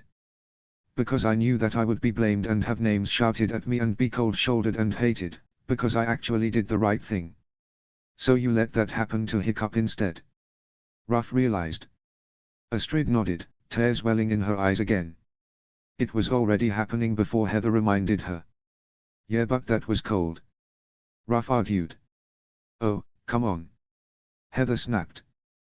We all treated him like shit. Every one of us. Remember when he moved in with her, when he rescued her from the party? We all blanked him and made cruel comments about him, even though it was clear he was isolated and alone. And Astrid was his friend then, she was just too scared to own up to it. Astrid nodded, covering her face. And we only stopped when she told us he was staying with her, when he saved her from that spiked punch, and even then, we were pretty mean, Heather added. I knew she was into him, Ruff murmured. She kept denying it but blushing. She was hiding it, even from herself, I think. So I take it he was mad that you dumped him in it, Heather asked, but Astrid shook her head. I think he was more mad that I'd known him properly for so long, and hadn't owned up, she said. He called me a liar and wasn't sure he could trust me anymore. But you've done so much for him, and he's done so much for you. Heather pointed out. But I think he feels betrayed, Astrid sniffed, wiping her eyes again and blowing her nose. And the look on his face, he was so angry, and then cold, and finally sad, and he said his trust had been abused. He was just being dramatic. Ruff tried to reassure her. I don't think so, Astrid said. He said he didn't want me to be hurt, that he would take it instead, and he did say that. Heather and Ruff shared a look. But then he said he didn't realize that he already had. And the look on his face. Look, Ast, maybe he just needs some space to decide what to do, what's important, Heather told her, hugging her again. He's a good guy, and he knows what he feels for you. But I don't know if he does anymore. Astrid burst out. You didn't see his face, or hear him, oh gods, I've lost him. Astrid. It was her mother, and the girl looked up, and burst into tears again. Ingrid walked to her daughter and Astrid flung herself into her arms. Heather grabbed Ruff and hauled her to the door. See you later, Mrs. Horferson, Astrid really needs to talk to you, Heather said as they sped out. For a long time, Ingrid just held her daughter, and finally, she sat her down on the couch, staring at the discarded tissues. Her daughter looked up with damp eyes and a desolate expression on her face. Tell me everything, she said. Oh. He really wasn't sure where he should go, so he walked aimlessly through the park where he had spent so long, staring and thinking after he lost Dad, and his mom, and then he knew where he should go. He walked through the town, his head down until he reached the railings and the unlocked gate, and he let himself into the cemetery, walking to the headstone he had visited so many times before. Stoic Haddock. Beloved husband and father. With a sigh, he dropped to his knees and sat back on his heels, staring at the stone as he had so many times before. Hey, Dad, it's me, he sighed. Your screw-up of a son. You know how I messed up my life and utterly failed to protect Mom from Alvin. Well, it seems I've utterly failed with my girlfriend as well. He stared at the ground for a long time. Okay, that's not entirely true, Dad. I found out today that she lied to me. Not a small lie, it was something huge, something that really, really hurt me when she did it. What she did separated me from my friends and condemned me to scorn, isolation and abuse, and while that was probably going to happen anyway, the knowledge she could have stepped in and made things better really, really hurts. He sighed and reached out, his hand stretching out to stroke the smooth polished granite with the letters incised in. I know, it wouldn't have made it better, in fact, he said in a weary voice. She was right. I would still have been treated like a pariah, because I was one anyway. But it would have hurt her. We were friends at that time, though I had just got her away from the fight without anyone seeing. And, I think she thought she was helping me, because she didn't want me to be blamed when I hadn't caused the fight. But when it all went wrong, I suppose I can understand why she got scared. He ripped up a handful of grass and slowly shredded it, watching the pieces fly away on the breeze. I wish you were here, he admitted. Odin, with all my heart, I wish you were here to talk to, because I can't talk to anyone else. I mean, Martin is Astrid's dad and I wouldn't betray her to him, this is between us. And there is no way I can tell Gobber, no offense, but he's insane. And I have no other options. So I need to figure this out myself. His head dropped back and he stared up at the clear blue sky. He ran his fingers through his tousled auburn hair and sighed. I do love her, Dad, he admitted roughly. Because she is caring and smart and beautiful and fun and she has been there for me throughout everything, when Alvin threw me out, when I was beaten up, when I needed a home, when I was knocked down, when Mom died, and she has literally given me the strength to go on. She even got Gobber to speak to me again. But all the time she was hiding this big secret, and she was scared to tell me. He gave a mirthless laugh. Me? No one is scared of me. Everyone despises me. And she could have never told me, because no one would ever find out. Alvin is in jail and I wouldn't believe him, ever. She didn't have to tell me, but she did, because she wanted to be honest, to have nothing between us. He rubbed his forehead tiredly. And now there is, but I just think, is there anything else she didn't tell me? He sighed and allowed himself to drop back onto the grass, staring up into the sky. She was being honest because she wanted us to be together, with no baggage, he sighed. I shouted at her and called her a liar, which she was. And she said sorry, which I think she is, so why can't I just forgive her outright? Because you suffered so much for that lie. And he closed his eyes. I miss Mom, he whispered, and his eyes shone. I miss you. And the other person I love apart from Toothless, because that would be seriously creepy, is Astrid. I love her. I mean, she is my first girlfriend and that's not really playing the field much, but hey, if you find the perfect person first time, why throw them away in case you find something better? That's just stupid, isn't it? And then he threw his arm across his eyes. But she's not perfect. She's lied about me. She's lied to me. She's got a hot temper and is quick to judge. And she cares too much about what other people think, even at the expense of those she cares for, or purports to. He paused. But since New Year, she's faced the taunts about going out with me. She's stood up to people for me. Her dad got your estate back and stopped Alvin stealing it. And she is loving and kind and I don't want to lose her. He groaned. And that's it, isn't it? The choice. Do I forgive her, when there is so much I have that needs forgiveness in my past, or do I throw it all away? And he sighed. It's all about trust. I know she's sorry. I know she loves me. I know she has done so much for me. I know I love her. But can I trust her, because there's nothing there without trust? Slowly, he sat up and stared at the headstone once more. So this is it, Dad.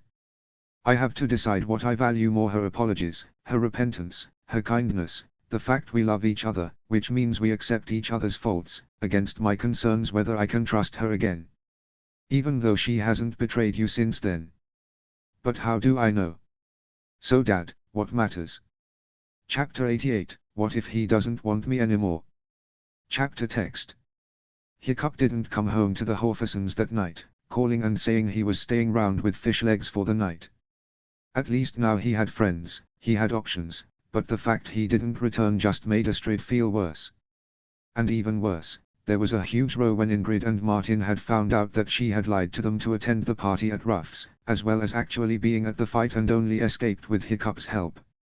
Martin had been mad beyond words. How could you lie to me, he had shouted. You are my only child, my beautiful daughter. And yet you play the fool and take yourself away from your work when? Why did you think I did it? Astrid shouted back. You. Always going on about grades and marks and this supposed wonderful career as a lawyer that you want me to have. But look at my averages, Dad. Straighter, same as ever. Because I know how to work, but I want to have fun. And it would be much safer and better if you could see that, because I would be able to call you when I was at a party or in a dangerous situation, but I can't, because I didn't want to hear this shit. Martin went puce. I am your father, he bellowed. And don't I know it, she replied back hotly. Always nag nag nag. Do your run or you'll not be fit. Don't have a large breakfast or you'll get fat. Don't have any fun because your grades will suffer. Then she advanced on him. But as I told you before, Dad, When I leave school, I will go to college, and there will be parties and friends and boyfriends, and if I don't learn how to juggle that and work now, I'll crash and burn at college when there's no one to remind me. And I have been lucky because Hiccup was here. He made sure I had fun. He protected me. He reminded me to work. He teased me. He made me feel normal. You lied to us about Ruff's party, Ingrid said, stepping in before her husband and daughter really got into a shouting match. They were too much alike. And because of that, when I was attacked, I couldn't call you to fetch me, she snapped. You were attacked. Ingrid's eyes were wide now, her face aghast. She raced forward and caught Astrid's face in her hands. My darling, were you hurt? Did anyone? It's okay, Mom, Astrid reassured her gently. A guy called Dog's Breath tried to rape me, but Hiccup burst in and hit him over the head with a chair. He helped me climb out of the bathroom and walked me home.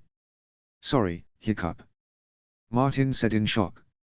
So that's why you helped him? He blackmailed you over the party?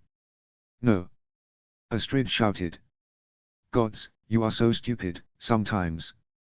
He never mentioned it, he was so broken on the phone. But I felt I had to help him because he sounded in as desperate a place as I was when Dog dragged me into that room and started pulling at my clothes. Ingrid hugged her fiercely and Martin stared at her in shock. You should have counseling after that trauma, he murmured. Gods, I never even knew, my little girl. But you're not, are you? Ingrid murmured. You are a young woman, brave and fiercely independent, with your own mind, your own hopes and fears and desires, your own boyfriend. Or not anymore, Astrid sighed. Look, Mom, Dad, I didn't want to miss out on everything. Ruff and Tuff's parties are legendary and everyone was there. I only went to that one, and the rest was all I said. I even called you to take me home when the boys showed at Cammy's, for Thor's sake. I know how to work. I know I need good grades because I am not going to law school, at least not straight off. I will do what I want for experience first, and then, if I really want it, I will take the LSATs and apply. But I have to say, even seeing the Malatiden at work on Alvin Treacher didn't fire me with any desire for the law, Dad. It made me glad there are people out there smart and dedicated enough to do that work, but me, I just want to punch them. There was an awkward pause, and then Martin smiled. That's my girl, he admitted with a sigh. But what else can you do? Law is a fine career with excellent prospects and rewards. I really just want what's best for you, Astrid. But won't what's best for me be what makes me happy, she asked. That doesn't always follow, Ingrid reminded her gently. It shouldn't be something which makes me utterly miserable, Astrid argued, and Martin stared at her. That's what you really think? He asked in shock. She nodded. I cannot think of anything worse, anything I would hate more, she told him calmly, her eyes locking on his. Look, Dad, I just don't have that kind of a mind. I have tried so many times to tell you, but you never listen. You just tell me you're doing what's best for me, but if you never listen, if you never take anything I want into account, is it any surprise I go behind your back? Oh no, you can't turn this round to me, Astrid. He argued, but she turned away. Of course I can, she snapped. You see, you told me I had to get all A's. You made me take a subject I am no good at because it showed a well-rounded portfolio. Art. And you got an A. No. I didn't, she shouted. Hiccup got the A. I am a C student, a low B with intensive coaching, but he persuaded the teacher to do this project where we could work together and I could share his excellent mark to drag my pathetic grade just over the A threshold. And boy did he bust his gut to get me that grade. Because he knew how much it meant to me. But a proper, understanding father would have listened to me and we would have found a subject I enjoyed or one I stood a chance in. But no. You decided art, not me. And Hiccup got the grade, not me. Martin stared at her. Is this true? As true as I'm standing here, she told him. And I suppose it meant I got to know Hiccup better, but it just shows you never listen. You want to control my life and force me to do things I hate because you want them. But I am not doing law. She paused. You told me I had to be the best, the most popular, class president, so I put that before being kind and decent and honest. I was mean to Hiccup to make myself feel better because he wasn't someone who was cool or popular, not realizing how much he was dealing with. I was afraid to own up to my guilt even though it wouldn't really help Hiccup much because it would lose me my popularity. And when he moved here, Hiccup used to walk to the next stop so he wasn't seen with me. She sighed. Just let me be me, Dad. Let me make my own mistakes and be my own person. Let me take off this mask and be Astrid Horferson, not Miss Perfect. Is that really how you feel? Martin asked her as Ingrid slid her arm through his. Astrid nodded. I don't like who I've become, being your perfect daughter, she admitted. I was a coward because popularity was more important than friendship. And it may have cost me my boyfriend. She turned to her parents and they wrapped her in an embrace. Tears slid down her cheeks and Martin stroked her hair. Sure. He's a fool if he lets you go, he murmured. I'll do nothing, Ingrid said icily. Let them sort it out for themselves. But no, she said firmly. This is for Astrid and Hiccup to sort out. Astrid hugged her tighter, her voice broken. But what if he doesn't want me anymore, she whispered. Chapter 89, Best Friends Last a Lifetime. Chapter text. The day of the prom dawned bright and sunny and Astrid just rolled over in bed and pulled the pillow over her head. The others were coming over to get ready but she was really minded to stop them, because she had decided she wasn't going. There was no way on my God that she was going to turn up to senior prom with no date, with no explanation and the pity of the entire year for poor Astrid. The thought of Lila and Savannah and Rayleigh and Anna all looking at her like that, it just wasn't even worth thinking about. She wasn't going to do it. She dragged herself up and had breakfast and a lazy shower, skimming her homework and recalling Hiccup's advice, if she got top grades, it gave her power. And, gods above, he had been right.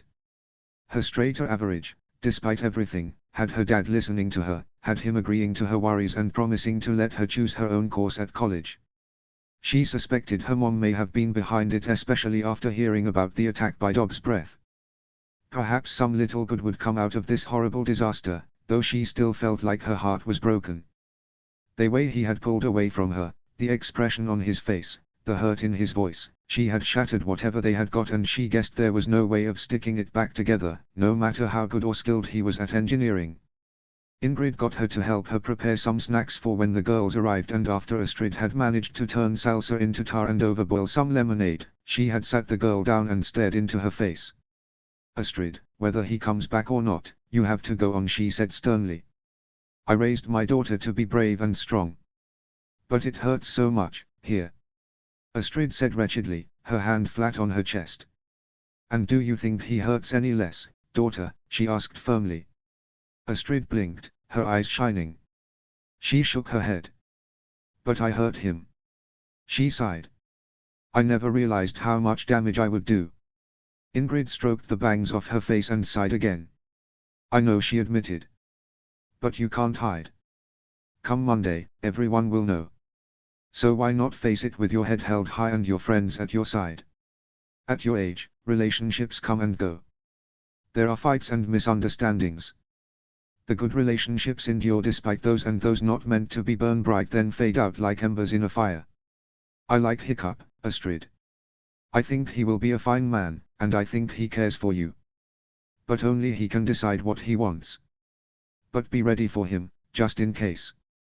I supposed you're right, Mom. Astrid sighed and ran her hands through her hair. So I guess I ought to start getting ready. I believe your friends are coming over soon, Ingrid grinned. And I still have some snacks to make. Astrid was partway through braiding her hair as the bell rang and she heard her mom open the door, and then there was the thunder of the feet stampeding up the stairs. Ast. Heather, Cammy and Ruff screamed as one as they erupted into her room. She swung round, still braiding her hair, and fashioned a wan smile. Hey, guys, she said tiredly. Oh, she looks rough, Cammy commented immediately. What? Ruff asked. Astrid looks really, not Astrid, Heather translated. Well, why did you say my name? Ruff asked, confused. Your name isn't Ruff, it's Raquel, Cammy reminded her. It's not Ruff either, it's just Ruff, Ruff argued. So, just Ruff now? Heather smirked. Is that one word or hyphenated? Cammy sniggered. Miss just rough Thorsten. What? No, it's not just rough, it's just rough. Ruff protested. Girls, you carry on and her head will melt, Astrid commented dryly, braiding a handful of her hair snaking round the left side of her head to meet with the main braid. Oh, I like that. Heather said. That is so cool. Astrid smiled. I have been thinking about it since Hiccup asked me, she said without thinking, and then her face fell. Look, Ast, he's a smart guy, he'll come back, Cammy told him firmly.